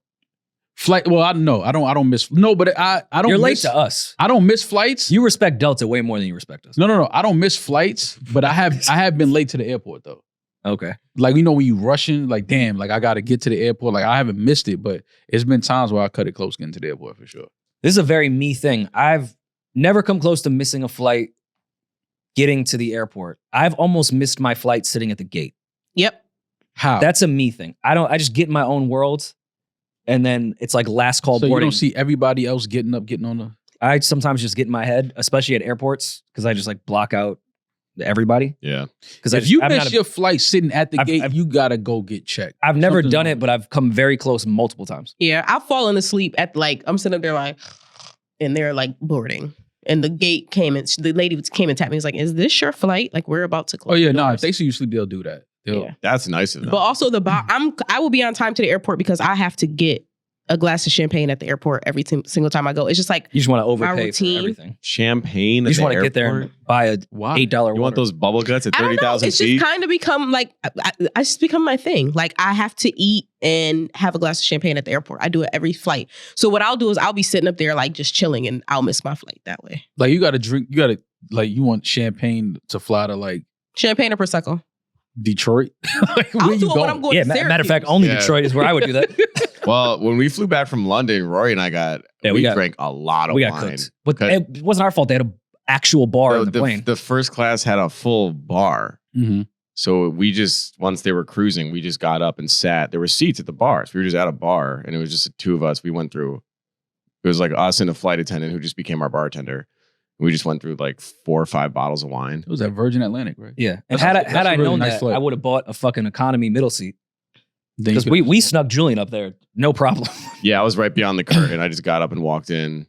And then right when they were like, take your seats, we're about to land, the one flight attendant came up to me and was like, were you up there in the, you know you can't do that. And I'm drunk as shit at this point. I'm like, what? Too late. We're about to land. It's Like, fucking what, over. what difference does it make? We're landing in JFK, sir. Yeah. Get out of my way. Get the fuck Fine out me. my way. Yeah. Like, what the fuck Yeah. you gonna do right now? Speaking of Dame, and we speaking of before we get, well, I was saying it sounded like a very much Dame Harlem mentality that you're Oh, saying you don't want women yes. Uber drivers. That's not Harlem. Y'all don't do that. Yeah. A woman could never be your boss. What? See, you gonna try to put that out there on me? All right, go ahead. Dame responded to Fat Joe. I keep up with all Dame interviews. I love Dame interviews. I am fine with him always talking about Hove. I know that's now starting to become a thing. No. He doesn't always talk about People how ask people ask him and he I agree. responds. That's a narrative that people paint about Dame that I get it, I understand it, but it's like if people asking him and he's responded to it. If anyone understands narratives and about talking about other people, it's you and I. So I fully understand that 100%. Dame is just asked questions and he answered them. But also Dame is fully aware that when he does interviews, it's going to be, No, but It's gonna be he always says why y'all don't ask them when y'all sit down with them. because they don't sit down with those platforms. No, some have. Some have. I've seen I him think, sit like, down with some people. give- He's like, yo, y'all just had him on here. Why y'all didn't ask him that? Give Breakfast Club some credit. I think they asked Jay the one time he went on Breakfast Club about Dame. That's why he never went back. Yeah. Sorry. Continue. There's Yeah. that. That's why he only Texas Ebro now. Yeah. But Fat Joe on his platform discussed Dame and the interviews that he does and said that delusion is a real thing. And if you want to just go, if you made Hove, go make another Hove. We all know the line from Lost Ones. And Dame, rightfully so, replied back. And I thought it was fucking hilarious. Dame, Dame gets a lot of flack for how he says things. It rubs people the wrong way. But when you listen to the things he says and, the points that he makes, he's always on the right side of, just doing things the right way, treating people fairly, artists being treated fairly. If you're somebody that owns a product, you should, be able to know and control everything that goes on around your business. Like he's always preaching that. Know your business.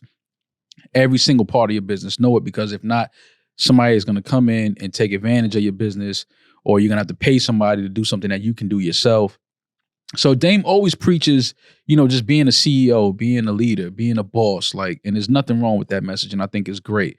Sometimes it just gets, the message is delivered a little differently than people sometimes which is, that's up to you. But the message to me that Dame always preaches is very important. And this was him responding to something that Fat Joe said. And when I saw Fat Joe speak on that, I knew Dame would respond only because, Fat Joe, guys like Dame, they're from a certain era, certain place, certain time where you don't speak on certain things that you have nothing to do with. Well, Yeah. they also had like a real beef for a long time. And Jay I'm was the very only aware. one that squashed it. I don't think Dame and Fat Joe ever had a combo. No, but it was Still, I think Dame I- has a scar on the top of his head because of Terror Squad. No. That was someone else? That was in London. Yeah. Oh, okay. They got into Never mind a thing in London. But Wrong Combat Jack podcast. That was Yeah. No, they got it was something that happened in London. But Dame to me is somebody that is, if you listen to his interviews and you pay attention to his words and things like that, you can always find something to take from it and just to add to whatever it is that you're doing, especially if you're in a space of creating or doing any type of business. Like, he's definitely a person that has done it at a very high level, has had a lot of success. So he has a lot of jewels and a lot of ideas and a lot of things to share. But I knew he would respond to that, and I thought the way he responded was very gentleman-like of him. I found out that Fat Joe promotes hair products. I had no idea. I didn't know that either. Do we have? But if you know Dame, like how we said earlier with Mos Def with the Drake shit, like this was Dame's dig and slight at, that's not my business model. I would never dye my beard to look younger. Can we play this, Julian? Yep. As to other businesses now, I see him doing other businesses like beard dye. Fat Joe, DJ Khaled, Tank, Tyson Beckford, the Wonder Boy, Travis Kelce. Right for the holidays, get that glow. You see how that thing going? Rewind to 10, baby. Why fight the time when you can rewind the time? And promoting, putting dye on your face to make yourself look younger. I go in the bathroom, I rinse it off with water. Simple as that. That's crazy. North to south, I got that glow. That's not my business model. I've heard. That's Dame in a nutshell. Like, he's going, like, that's what you do. Cool. I never spoke on that because that's not my business. Yeah. And So if you Fat telling Joe me to makes make- money off it, no, I mean, more power cool, to you. Cool. It's just funny. They may have gave you a bag for it. Cool. He's just saying that's not something that I would attach myself and my brand to. That's not my business model. So I thought Dame he responded in a very professional, very respectful, very, I didn't like that, so I'm going to throw a shot at you, but in a very Dame respectful boss type of way. And, I understand why he did it. And, also, if you know Dame, you knew that he was going to respond to that at some point. Do you think Dame comes off bitter sometimes? Bitter? Sure, but why not? I mean, that was going to be my answer. I think that it could be bitter. It's okay to feel bitter sometimes. Yeah, but I think that when you're, when you created the businesses and, molded the artists that he has and the success that these artists have had and people in business have had with him, and then, for something to happen to where now the relationships are not there with these people and people kind of turn their backs on you for whatever reason, whatever it may be, I think there's room for it to be a little bitter. I think if you come across bitter and have every right to feel that way, it's fine. It's totally fine. I mean, of course, you need to heal for your own personal peace, but what's wrong with explaining a situation the way you felt it happened, and it can come across emotional and pissed off because it was fucked up. The one thing that Dame always says is that, when you tell the truth, you got to be ready to be the sacrificial lamb. And I think that that's something that resonates, with anybody that is on that side. Like, when you're standing on the truth and you speak the truth and things like that, you got to always be prepared for certain doors to close on you, for certain people to turn their backs on you, for certain people to never speak to you again. Like, it's just certain things that come with that. But if that's who you are at the core and that's who you decided that you're going to be and you're not budging off of that, then you welcome that with open arms too, because that's just part of the game. Lost One speaks to the genius of Hove. And I know this kind of became a Hove podcast out of nowhere, but Hovecast. After hearing all sides multiple times and being someone that has admittedly been obsessed with that era, I tend to lean on Dame's side of the story and what happened with the breakup. Mm-hmm. The way Jay flipped that on Lost Ones, I just think speaks to his absolute fucking genius. Mm-hmm. That verse is flawless, and Dame is probably right in his storytelling. Mm-hmm. The way Jay, if you made Hove, go make another Hove, like, he smoked Dame while I think Dame was probably right. Mm-hmm. That's to me the genius of Jay-Z. Like, the whole Jay was probably wrong. And of course, there's always three sides to every story, and it's very complicated. And honestly, who cares? Because we weren't really there and we don't really know the story and never will. It's wild how he flipped that entire thing. I mean, the whole It's genius. The whole make Hove or you made Hove, and I just don't like when people say shit like that because I don't like, it's not making somebody. Did you help mold somebody and help guide them and help bring things to them and work on a goal and work on a dream together? Absolutely. But to say anybody made anybody is just like, bro, you didn't make this person. Like, you know what I'm saying? Now, did you assist in helping? And yeah, maybe, sure. But, we both benefited from that. But I just don't like when people start saying, oh, this person made this person or that person made that. Nah, bro, I can't. I don't subscribe to that. And like two things can be true as well. Dame obviously had a crazy hand in Jay-Z's success. 100%. But Jay-Z's also one of a kind, and that pairing was one of a kind. Dame could be the biggest genius on earth. Doesn't mean there's also going to be another Jay-Z. Mm-hmm. Right. And also, maybe you put Jay-Z with someone else and it doesn't work out the same way. I think it was two geniuses in their own right, and what they were doing at that time coming together is like the rarest fucking thing ever. And it gave us an era of legendary shit. And you got to drive a Maybach. Like, it was crazy. Bentley. Sorry. Watch your mouth. Before we get to voicemails, I just want to ask you one quick question. It doesn't have to be a topic, or we can discuss it on Patreon later. How would you feel if you found out your girl participated in 20 Women vs. One Rapper on YouTube? My girl? For those that don't know, there's a platform that's actually pretty hilarious. Shout out to them. They built a great platform. It's 20 women versus one rapper versus one uncle versus one actor. They had Lil Meech on there. One cup. 20, two girls. 20 girls, one cup. 2 girls, 20 cups. Coming out of COVID hot. Essentially, it's really just 20 women go and shoot their shot with somebody that's famous. And it's some of the most basic entertaining content of all time. And I just want to ask you. And it's some of the most cringe shit to watch too. I want to ask you later on Patreon, just one quick question. What if you found out like 5 months into the relationship that she was one of 20 to shoot her shot at Charleston White? You want me to answer that now on a Patreon? We can talk about it on Patreon. All right. That's it. Charleston White? Come on, fam. He'll shoot you. Relax. Do we have voicemails? We do. Damaris, would you do 20 women versus one rapper if you like the rapper? Do you know Damaris was lined up for Stove? Don't do that. For Jovito. You violated me. I didn't violate you all episode. I tried mad hard. You did. That's true. You did. When? You said some slick shit early. What'd I say? You said some slick shit. I don't remember what you said. Exactly. I didn't gaslighting. Exactly. No, I didn't. I'm a gaslighter. You got a light on me right now. Fuck you talking about? I have the gas and the lighter. What you talking about? I smoke. That's like when Rory said definitively that dolphins derive from birds and then doubled down on it. We're like, no, they didn't. Oh, I thought we found out they did. No. See? And that's gaslighting right there. Back to the missing a flight sitting at your own gate. If that really does happen to me, I'm going to lie to you guys and say that the flight was canceled. Telling you guys that. I'm telling you guys that now. I would be so embarrassed that I would tell you guys. I would never tell you I missed a flight and I was sitting at the gate. Y'all would never hear about that. Never. Yeah, that's crazy. Never. The flight was canceled. Yeah. I don't care if you can Google that it landed in the city we were going to.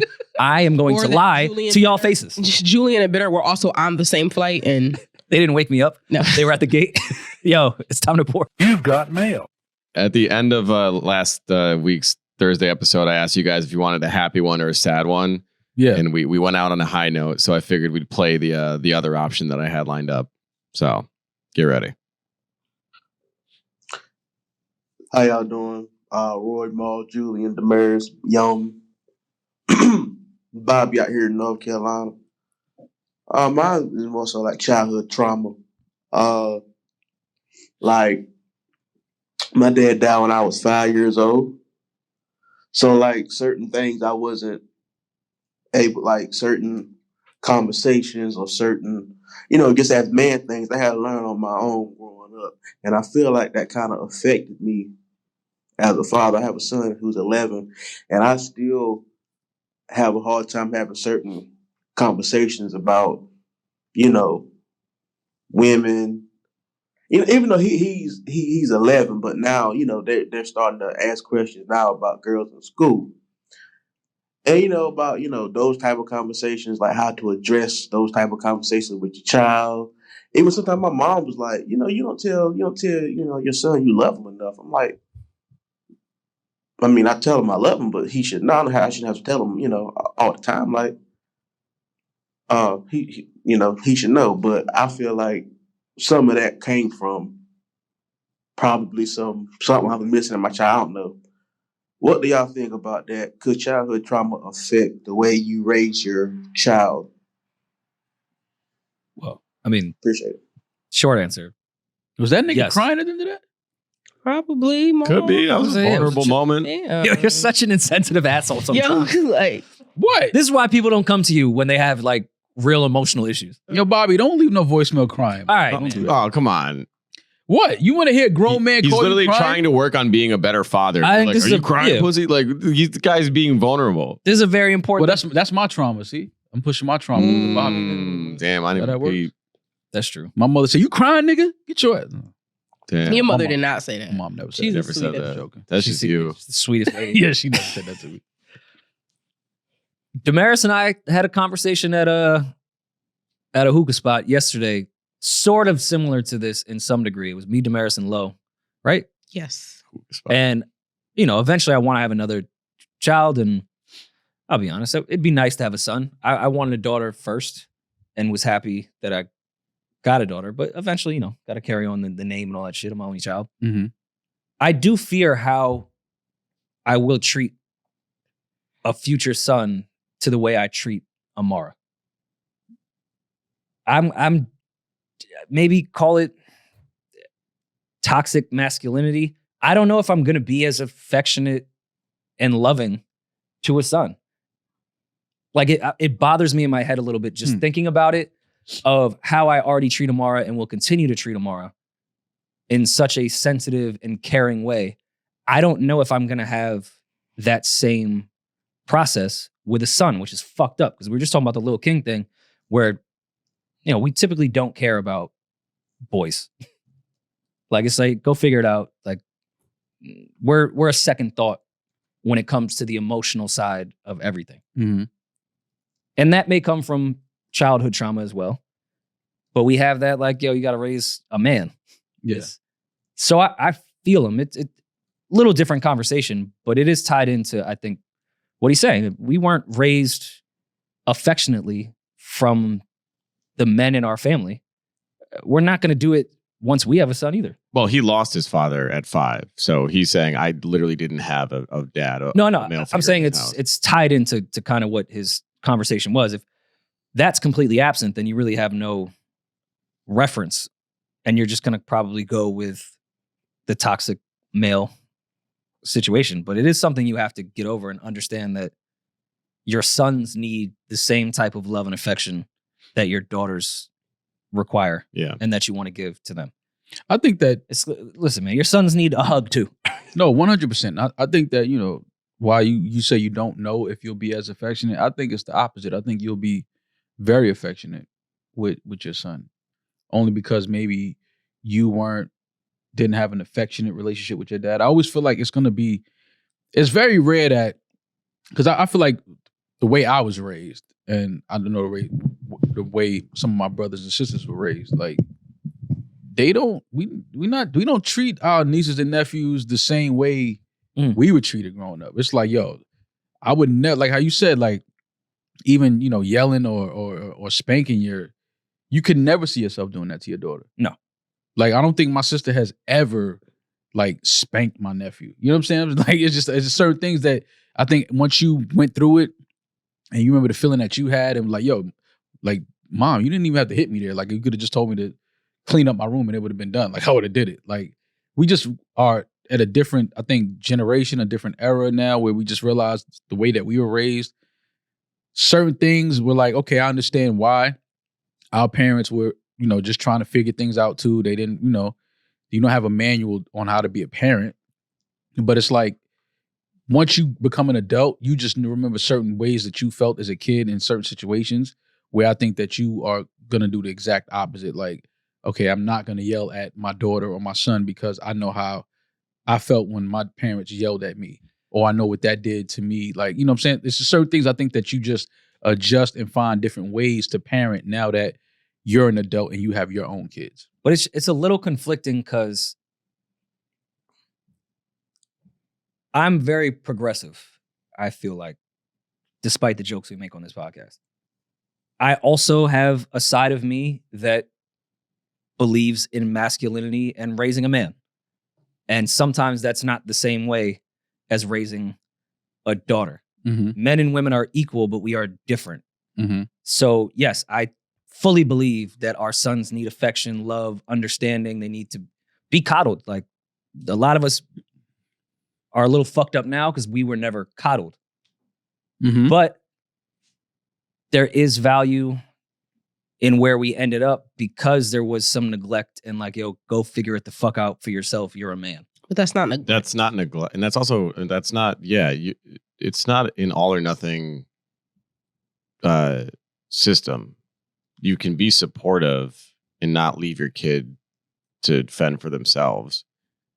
If that makes sense. You know, it's not like you fucked up, figure it out. As a parent, you should not solve the problem immediately and be like, let's pretend this never happened. But when I taught, every moment with a student is a teaching moment. So if they make the mistake, you identify the mistake and help them see it and then come to the conclusion together. So then the next time when you're not there, they can solve it on their own. I just think that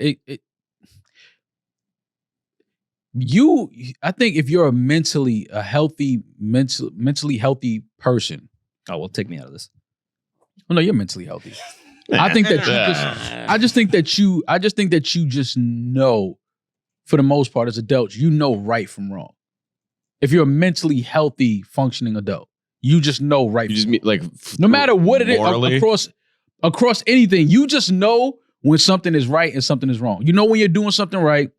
You know when you're doing something wrong. Okay. I just think you just have that ability as humans, as a healthy, functioning human. You have that ability. Now, in raising kids, I think sometimes people chastise and raise their kids differently. They set certain boundaries for their kids that other parents don't set for their kids and things like that. And they reprimand some their kids differently. But I think in raising kids, I think that you just know, like, okay, I gave my kid these skills and they know how to do this. Now, your kids get to a point sometimes they get lazy, they don't want to do certain things.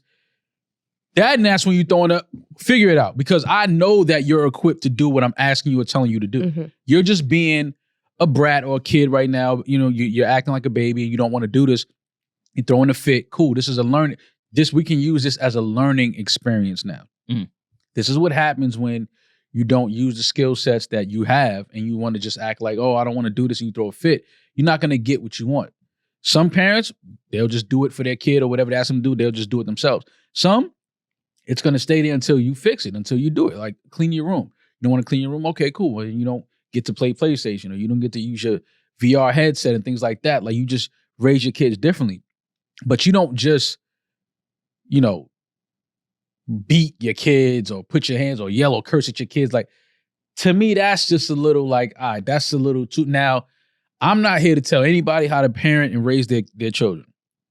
That's not what I'm trying to do. But I just think that when, that was right, or damn, that was wrong. I shouldn't have yelled. But like the thing with cursing at kids and beating them, it does is remind the kids that what they did is wrong, but it doesn't identify why they did was wrong. You're not explaining them or giving them a concrete reason for why they shouldn't do that behavior. You're just telling them, oh, you did it. Here's a reaction for doing that. Right. Talk to your kid. Like, look, I get it. Some families, you hit your kid. If you're going to hit them, because I know it still happens, at least have that conversation either before or after and explain why this consequence is happening. Don't just beat them up and be like, well, I feel better as a parent. I hit my kid. I'm going to go about my day. Now, they know what they did is bad. Kids, boy, girl, I would never hit my kid. I don't believe in that. I think it's fucking insane looking back. I got hit with a belt. A belt? That's it? I mean, well, it was other shit. I got hit with anything that was in arm's reach. That's where I come from. Yeah. Whatever was right here. But it was weird because my dad came from that school of thought, whereas my mom, her family was very well educated and articulate. So my mom would be the one that would always talk and communicate the things. And she didn't agree with my dad, but she understood what my dad's side came from. I understood why I got hit. Like as I'm a man now, like I'm looking back, I understood why my mom hit me in certain circumstances, because I was at that age where I was testing my mother. like I was testing her authority. I was testing that boundary. And, you know, she had to show that, yo, listen, I'm still big dog. Yeah, like this is still my house. This is still, you're still under my rules. And, you know, when you get to that age, 13, 14, you start, you know, feeling yourself a little bit. Like, and yeah, my mom's had to tag me a few times, like 100%. And I remember that. But, then, you know, then I didn't, I'm like, oh, why is my mom hitting me? But now looking back, I 100% understand why she did that. Yeah. I understand more popping toddlers than no way. Listen to what I'm saying. I'm not talking about whooping. Way. I'm not talking about whooping. Popping the toddler is crazy. Listen to what I'm saying so I can clarify that because I don't want that just being hung on my jacket. When I say pop, I don't mean hit. I don't mean spank. I mean stop going to touch the stove. Yeah. That's what I'm talking. I'm not talking about spanking your child, your toddler because they did something wrong. Yeah. Because they like, don't. You shit again? You can't explain to a Getting tour. mad at a baby for shitting. You took another. I just changed your diaper. I've thought that in my head. Don't get me wrong. Like you're shitting again? What the fuck? But you can't to a 2 or 3 or 4 or 5-year-old. You can't really explain certain like concepts. There's certain things you have to learn. Like, for example, my parents used to tell me, don't run around this coffee table. Don't run around this coffee table. It's sharp. Stop. And it took for me to run into it and hurt myself. And then it's like, well, here, like, see, now you learn not to do that anymore. They learn more from, you can't talk to them. You can't talk to a fucking 3-4-year-old and really get them to understand why something they're doing is dangerous for them. They don't understand the concept of danger until danger is introduced to them. So that's why I said, when it comes to like popping, that makes sense for younger kids. But once a kid is old enough to like understand a conversation, beating them is not doing anything. I just don't think. Well, some of y'all physically hitting kids is what's kids? What's the age to cut off for kids? Period. It just doesn't. It happened. Solve, I don't think it doesn't solve some anything. of y'all out here raising future serial killers. They need to get their ass spanked. How is that going to help? I guarantee you. I mean, at least what's the fix? You think the kid that gets beat is going to be like, you know what? I shouldn't shoot this school. I think it helps. I think there's a study we can conduct where every school shooter never got spankings growing up. Well, do white people reach out don't to Alex really, Jones and see if you can get that one done. Yeah, I think we need to do a survey. Out of all school shooters, how many of y'all was raised a certain way? I think there's just way more a lot of variables. Yeah, like I'm trying to like tell you, real listen. mental issues that don't derive from it's being beat or not being beat. No, it's Like, definitely mental issues. I'm sure there were some I feel like who were actually beat a little bit too hard, and that came up for with sure. an issue. Yeah, but I think there's I'm not pro spanking, but I understand how there is a medium between a spanking and getting beat. Some people get beat. Yeah. There's abuse, and then there's like you got a spanking. Yeah, there's a difference. Beating is when your mom take a time out to catch her breath and then proceed. That's a beating. I ain't never been beat before, Rory. I said this on this podcast when I used to think that I was being beat. I talked to my West Indian friends to like exchange beating stories, and I was like, y'all were abused. Beat the beat up. Yeah. Like I thought I had it bad. I did not have it bad. It was fucking fine compared to what y'all went through. I keep telling you, my mom's hit me with a tennis racket one day. I didn't even know she played tennis. Backhand? Where'd you get that from? She came out her bedroom with a tennis racket. I was like, where did you get that? Like, he started hitting me with a tennis racket. But I understand though. Like looking back, I know 100% because the hand wasn't hurting me no more. The belt wasn't hurting me. Like the tennis racket though. Yeah, I think I ain't fuck up that whole 15. school year after that. I was chill the whole rest of that school year. I guess I still have the same fear though. The way I'm talking about a hypothetical son and how I would probably be a little less affectionate, lenient, and amazing the way I would with Amara. I have that fear with Amara of like, I still need to raise this girl to go out into the world. Mm-hmm. Like there needs to be some pullback on coddling because the world is not going to coddle Amara when it's time to go out and be an adult. Like that's what scares me too. Like I'm swear I'm just going to always be whatever the fuck she wants. Like that's what scares me. Yeah. Because I just look at her, I'm like, how could I ever say no to this human being? Yeah. But is that going to do her any good? Yes. And this is where it's fucked up because I know everyone on the internet is amazing and progressive and raised really good. I can admit that I was probably raised in a pretty misogynistic way that even at 33, I'm still thinking that I would tell my son, like, go figure it out while I'm coddling Amara. No, you would not. You're not gonna do that to you. You're not gonna do that. I know you're not. You're not gonna do that to you. As soon as you see that kid, that'll change everything. You're gonna cry like I think your son is gonna soften you more than Amara is. I mean, I guess. Yeah, probably. But I still have in the back of my mind raising kids, and I don't know because it's only been a fucking year. So I don't have the answers here or try to. But outside of not having a traumatic childhood for your kid, you also have to raise them to be a fucking adult. And I'm going to sound very much Fox Newsy here, but it's the parent's responsibility to raise a child that is going to contribute to society as well. You need to go be a fucking adult. I can't coddle you all the time, even though I want to. Children deserve nothing but love in a healthy environment.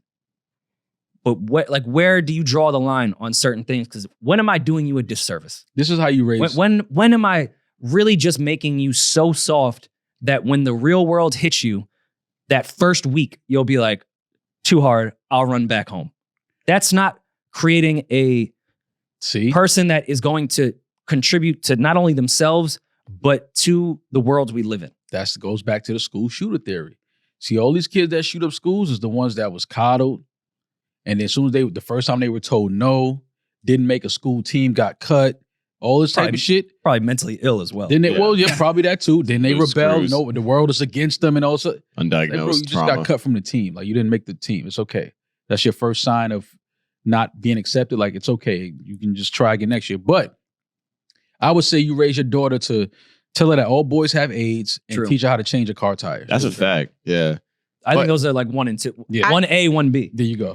As a daughter, don't worry so much about teaching her how to like prepare for like the real world, because the real world is going to come regardless. The real world does not start once she leaves your house. And what world? Because the world that my mom raised me for was different from the world that she grew up in. Exactly. That's true. That's a really good point, Mom. You know what I'm saying? So That's what a world really are you good preparing point. your kids for?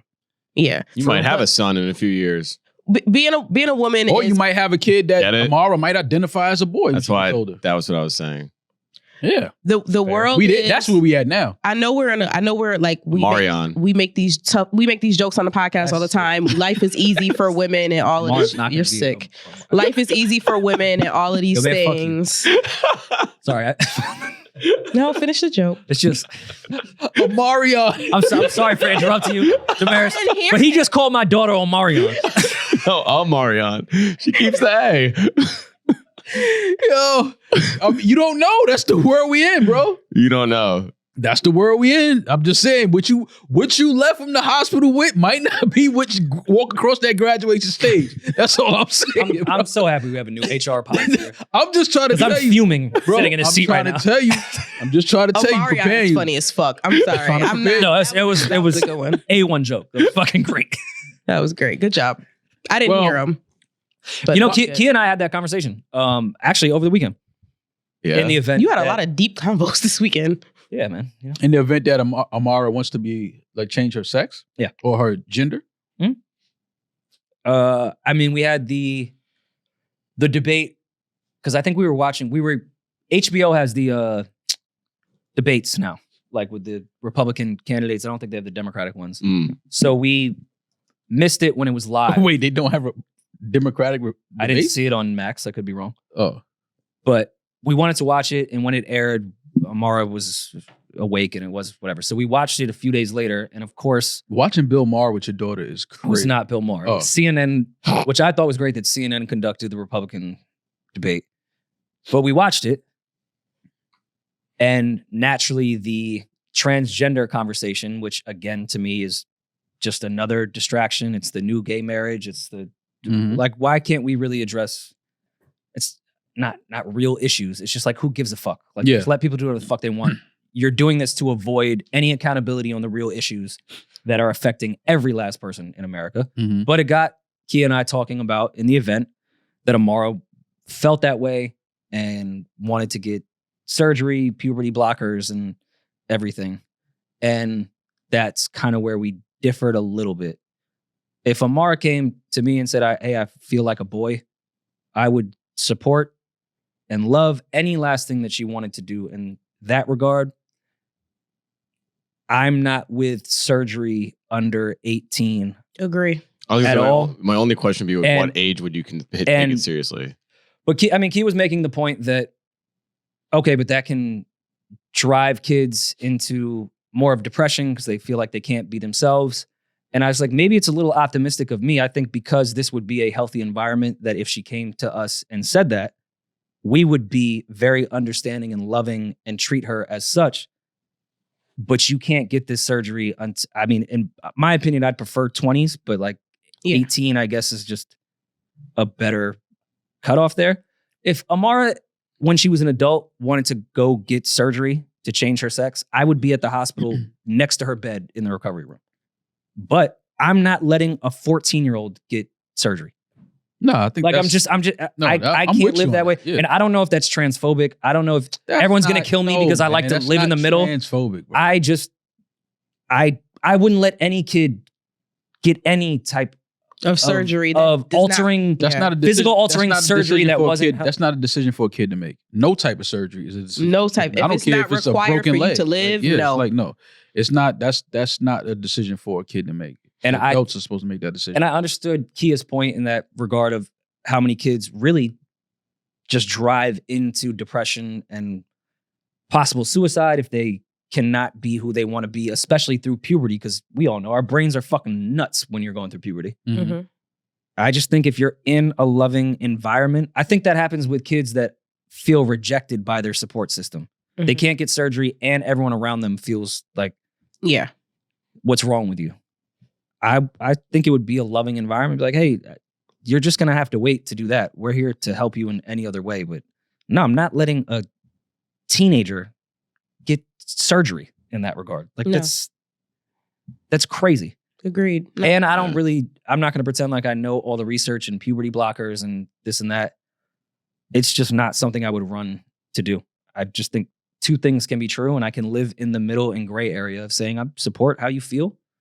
It's just not happening now. You're a fucking kid. Like, you're just not getting surgery. You toss her a fitted. And I found out I'm transphobic. You toss her a fitted and say, wait a few more years? Yeah.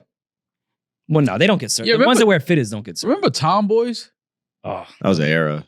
Yeah, like where's all the tomboys at? chicks that Sitting were across from you, tomboys wait, when working they for were you? teenagers are my type now. Yeah, Chicks like that went from tomboys to like more feminine. Cool chicks. That's my type. I like the tomboys, like, but the tomboys never went like full like surgery. Like it's oh, that's aggressive. No. Well, it's Wear a my- different, you it's can a wear my different part shit, of but that. it's like, You can be a that community of they just want to, like I said, listen to Jadakiss, wear a fitted, and champ a mild. What happened to that? Like y'all want It's to go? still out there. That Yo, Jadakiss bar was Tomboy crazy. still out Yo, people was Yes. killing me. Like, everyone in this room, You are you brought guys going to tell Jadakiss. me you have not met that lesbian that wore a fitted, either a Carhartt or Champion jacket, always had a mild on them, and knew every Jadakiss freestyle by heart? Yes, Rory. Everyone knows that lesbian. No, I don't know that lesbian. Yes, you do. Not that weird smokes black. You matched weed with her. 100%. You matched with her. Yeah, but Maul not- wasn't deep enough in the hood. You gotta go to the hood to find those. You might have busted down a bogey. I wasn't deep enough in the hood. You know where I'm You from. said you never. You met know where that. I grew up at? You was driving I grew the up in Bentley. Creston and Fordham. They don't get more hood than that in the Bronx. You crazy? It's a very scary area. What?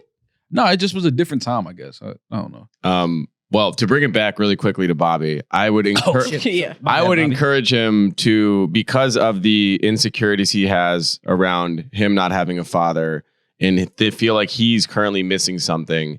I think it's important you're in the position to break that cycle, be that person for your son. So eventually when he is a son and so on and so forth, they are in a better place and healthier and have healthy relationships with the men in their lives, especially their fathers. So you're here for a reason. You're in your son's life. Do yourself a service and be that person that you didn't have. Go to therapy. I Yeah. can empathize to what Demar said. Therapy, and I appreciate that this is a conscious thing in his head already, and I think that's the best step, and he's going to be fine. As someone that was raised by a mother that did not have parents, deal with this shit now. I know you had no example, so go talk to someone so you can start forming your own examples, because neglect is the number one thing that's going to happen when you don't have an example of parents. I was raised by someone that lost both their parents as a teenager.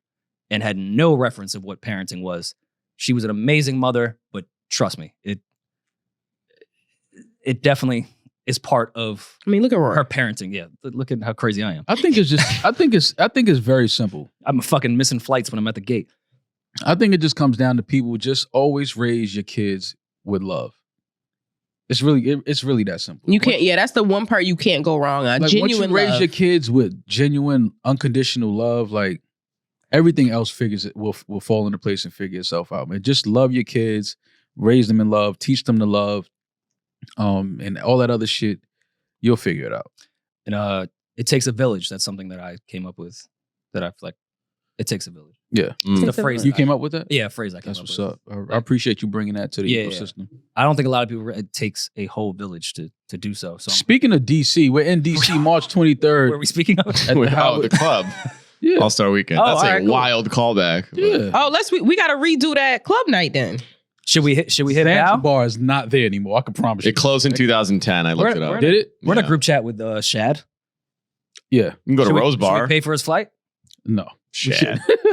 But we will be in DC March 23rd at the Howard Theater, coming back to the Howard Theater to fuck with the beautiful people down in the DMV. Don't hit me talking about, y'all coming to Baltimore. Nigga, it's 35 minutes away. Bring your ass to DC for the night. That's true. We're not going to Virginia. Baltimore on purpose. Bring your ass to DC for the night. Oh no, we may go to Virginia, maybe. But yeah, Baltimore's a great crowd too. No, But I Baltimore's feel like great. they Love can make Baltimore. they can make the trip. Make the trip. Come rock with us. Washington DC, March 23rd, Aries Howard Theater. season. Get your tickets now. Tickets available. NewRoryInMall.com. Mm-hmm. And yeah, let's have some fun. You got him in DC? No, I don't. I used to. He thought about Guys, it. come on. I don't. My brother's down. It's his birthday today. Happy birthday, Kendall. Thanks. Today's Kendall's birthday? Yeah. 33. Larry Bird Anyway, year. Nah. Happy birthday. I Kendall's used the to one that I came used to to say happy birthday to Lil King, but not Kendall. No, Kendall's the one that came to the DC show? Yeah. He was cool. I like Kendall. They'll be there when we're back. Happy birthday to Kendall, man. Kendall's cute. Yeah, we know. He's engaged. Yeah, your What brother's, that your brother's mean? definitely cool. That don't stop Baby D from wanting to motherfucking suck that clit. Hey, Yo, what? Wait. He's a Brother, man. man. Kendall's a man. What's this is bad parenting right here. That was awful. Your mother did not raise you this way. Mom, sorry. What's going to say? The fuck thing is my mom's gonna be like, oh, that's very nice. They made a shout out, and then you're gonna say that. Just completely undercut the That's whole. what your dad gonna be like, that's my man right there. I'm nervous to say. How do I say this as respectful as possible? Because I don't want Maul to get mad at me. What? So I'm not Oh, really fuck sure him. how to Say it. Fuck him. Oh, sorry, my bad. You guys follow Maul's sister, right? Oh, that's my homie. Yeah. That's my sis. Same. Yeah. That's family. Yeah, for sure. Yeah. She did post a photo of Maul's mom, like back in the heyday, Uh-oh. on her IG story over the weekend. Uh-oh. Did she? Yes, I liked it. You hearted it? Of course I did. Yo, what's up with you, bro? It just was. Like, it was a great photo. It was just a great photo. This That's is all. the end of the episode. We could play all this shit out and do what we got to do right here. All this can move. I mean this from an all this can come extremely down. respectable place. It just. Shit, It was yams? a. It was. No, you could not. All right. See, that's it's always see, one. It's this always is one why in the crowd that got to end up getting. You know what I mean? Your mom is very beautiful. Thank you. Now and then. Thank you. Here come the disrespect. Not just You know, the disrespect comes right after that. Just what? your Rory? sister was alluding to like the Clay sisters in like that Uh-huh. era, Mhm. and I wanted to ask you like what that era was because they look like they had Oh, no, my- they had my Harlem mom- on lock. my mom Is and all my- I'm saying. my They mom look and- like they had Harlem on lock. No, my mom and my aunts were The those ones. sisters. Like if you dated one, you like, yo, I got one of the Clay sisters. Like they was that growing up. The way your sister put the caption, like everybody knows about the Clay 'Cause my- sisters. 'cause And my I was aunts- like, oh, I my want aunts to. What were are the all Clay like- sisters? Tell me more. Because you know how we do in our culture. They were all my mom and my aunts were all light skinned. Yes. You know how that is. Yeah. You know, Mhm. growing up light skinned and pretty girls and, you know, all the dope boys wanted, you know, to date them. My mom's came from that. I know my mom's was out. She was out in the streets. I could look at how your mom looked now and tell that she was one of them ones back Yo, then. wait, what you mean? I'm trying to say my mom's was a hoochie? What's up? No, like My mom when I was- say one of them ones, I mean like one of them ones that like everybody wanted. You said no. Maul's mom would have gone on 20 women, one rapper? No, my mom's definitely wouldn't have did that. Oh, She that's what I wouldn't thought have she done was that. saying. Oh. Definitely not. She would have been the one rapper. Yeah, exactly. Exactly. 100%. It's fine. My sister I mean, gotta stop. But she be posting shit like that. Like, it was a really nice photo. Free to do that? no, she ain't. Why? That's her mama too. And I feel like your sister's isn't her IG private? It's mad low key. She's mad low key. Yeah, but like don't be posting old pictures of moms, like talking about what she said? She was one of them ones. What she said? No, like something about everyone knew the Clay sisters. Or she was reposting something from Facebook or some shit. Yeah, I don't want to misquote your sister because I love her. Sister bringing Facebook to IG. You don't cross promote. You don't do that. You don't put Facebook business on IG. There's rules. Yeah, there's rules. There's rules to the shit. It made me an animal. Exactly. You put Facebook shit on IG, Damaris? Nah. Exactly. It's called social media etiquette. My mom could have been a Ame model before Ame. 100%. Yeah, my mom sent me this photo over the weekend. Definitely. It's a little swaggy in that. I can't even lie. That looked like a good Newport ad. That might in the 80s. That might be in Van Cortlandt Park. Oh, that's your mom's. Or that's Bronx. at Mount St. Vincent. Your mom's somewhere. in Bronx for real. Oh yeah, there's when's Mount St. Vincent. Yeah. I was conceived there, so let me rep it. Ew. Do we have any more? What? Nah, fuck them voicemails, man. Bobby crying and shit. Bobby, we love you, Bobby. Don't say what. I just said we love Bobby. you, Open up your Bobby, heart to your you're self-aware. That's the first part. You're Bobby, doing raise great. your kids Get the in help. love, man. Everything else will figure itself out. Just raise your kids in love. Love your kids. Teach them to love, and everything work out. And accept your kids for who they are. Don't try to make your kids little you. And if they're different from you and you can't understand them, like just love them anyway. Don't there's nothing wrong with them because they aren't you. If you can't understand them, let them hang that's out with to their cousins everyone. that live in the projects for a few weeks.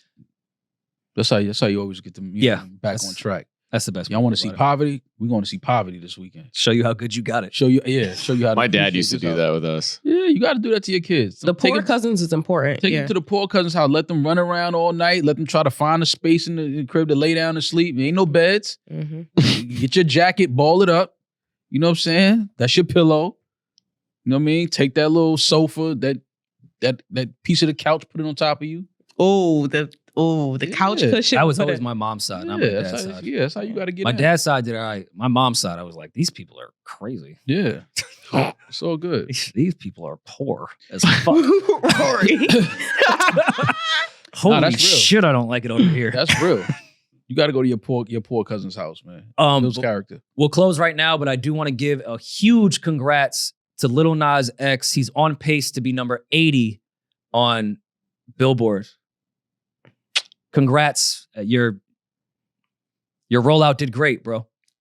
That Damn, that's spectacle you hate. made did You so hate. well. I mean, Is this the fall of Christianity? Do This is people the not fall like this that? is the fall of Lil Nas X. People don't like God anymore. He's on pace to be number 80. I mean on that's Billboard. not bad though. It's not bad for any other artist besides Lil Nas X. What would be acceptable? Everything he does is a spectacle. Number one. At one or He wasn't one or going bust. number one. Everybody knew that. What did the Jack Harlow record do? The last one. I love it on me one. Yeah. What does that do with Lil Nas X? Oh, you're talking about the industry, maybe that one. Yeah, The one every with- time he's put out a single and made a spectacle and done a rollout, he's, if not been number one, close. He's number 80. It didn't work. It's a slow build. It's a grower, not a shower. Saying a Lil Nas X record is a slow build is fucking crazy. Especially when you turn Watch it. it. Watch it take off. He'll do some It's, shit. it's one of those, you gotta let it Look, resonate bro, with not culture. everybody. Jesus was a slow build. Now look. Not really. World Thing is, domination. Jesus was a slow build. It's hilarious. He was. It took a while for them to Took a while for him to pop. I mean, look at they hated him in his time. That's true. You learned that from the Book of Clarence. Yeah, for sure. Good I was movie, one of man. the Don't two do people that saw it. Good movie. As someone that was, my mom was a Sunday school teacher, CCD, that whole shit. I always asked and never got an answer like what Jesus did for like 20 years. Mid carpenting. Like what was Jesus like? There's not one piece of furniture he made. Yeah, when he in was it. born, Trash carpenter. obviously it was December 25th. Mhm. Obvious. Everyone knows that. What happened after we went from manger to walking on water at 30. What was he doing in Gangster. between? What happened? Like what was his upbringing? Hiding down some tunnels. How was the prophet just chilling for 30 years? That's all a prophet got to do is chill. You gotta do nothing else. I'm a prophet. Nigga, I ain't doing Talking about- shit. I know what the fuck gonna happen. You running around stressed. You know who my daddy is? Like, you doing shit out here. Fuck you. All I know is if I was 13 and had the ability to turn water to wine, we wouldn't have gotten a 30. No, definitely not. Yeah, that would Rory. have been a quick run. The parties I would have had. Yeah. When I had a Right. fake ID at 14, I was the man. Imagine if I could turn water to wine. It's lit. Yeah. Anyways, shout out to Jesus. Shout out to Jesus. Shout out to James Samuel. Shout out to Booker Clarence, man. Go see the movie. Support black directors. Support black artists. And again, we'll be in DC March 23rd at the Howard Theater, newroryandmall.com now. Go get your tickets. Subscribe to the Patreon, newroryandmall.com. Subscribe to the YouTube. Mm-hmm. Merch is still available. Mm-hmm. Some new merch coming soon. Yeah. Um, OnlyFans on the way. That's really all we got. you got OnlyFans going? Maybe. Okay, that's what's up. Listen, man. Gotta support the kids. I get it. All right. Bye. Just say fucking bye. No, this Would is y'all good. subscribe out of curiosity? So, No. To your OnlyFans? Yeah. I'm never that curious. Okay, fair enough. Rory, I would never subscribe to your OnlyFans. Just let you know. I wouldn't subscribe to y'all's either. Like, Yeah. I'm not offended. If I started OnlyFans, you would subscribe to it to support? No. Well, all right. No, because you answered that too. What are you doing on your OnlyFans? Yeah, like, I mean, I'm not sucking. You peanut busting butter it off open? dick. well, then that's a shitty OnlyFans. That would be my first thing to Yeah. say to you. But you Like, yeah. busting it open? Like you butt naked? No. Oh, So what then- you doing? What are we doing here? People do other things on OnlyFans. Yeah, they in the Man, fucking we're way, not hooked man. on If you ain't- phonics. We're trying to see listen, some I'm gonna ass. just go ahead and say it in 2020. If you ain't on OnlyFans busting it open, You doing the bare minimum. yeah, like get the fuck out the way, man. We trying to see the pink and the brown, man. That's what we trying to see on OnlyFans. Ain't nobody coming to see anything else. Don't let them lie to you. We don't want to see them nipples. We don't want fuck them nipples. Man. We see them nipples at the club. We don't need fuck them nipples. If you ain't Nah, busting it don't do open, that. get off OnlyFans, man. Pink and brown. You're never curious? This is going to sound creepy. We should really end now. You don't sometimes see a girl and just like wonder what the ratio's like? No. On the nips? Yeah. Mm. Never mind. Like the diameter of the NewRoryandMall.com. nipple? The areola. Yeah. It's all good. You like a big areola. I'm Y'all a fan, prefer I'm a big fan of all shapes and areolas sizes, or- but I do wonder. Remember when someone said Maul got big areolas? that was a fact though. That's not, it's not a fact. You saw him? That's No. crazy. But I just Yo. Yo, a nigga having big areolas is fucking But crazy. niggas do be having big You know what be areolas. What niggas got big areolas? Now we doing this. What niggas got big areolas? You yo? want me to name them? You don't Yes. know? You What don't know? nigga, what dude you know got big areolas? Chill, man. Chill. Niggas A nigga be ain't having big areolas. They How? I've been at the public pool. Yeah, there's some. Are you talking about like big guys, like fat guys? No, you. More sometimes often it's a smaller. bigger guy. More often it is a bigger guy. You get like the yes. puffy one. Ain't no slim nigga got no big areolas. I'm man. sure it's out there. That's not out there. He need to be in the zoo. Stop. Put Yo. that nigga in the petting zoo.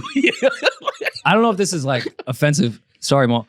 What if like Maul's vitiligo like was only on his Ooh, area? You got white nipples? That would have been the funniest thing on earth. That's If I kind had of white fire. nipples, that'd be fire. Mm. Yeah, What? one white. Oh, zebra nipple ass bitch. That'd be fire.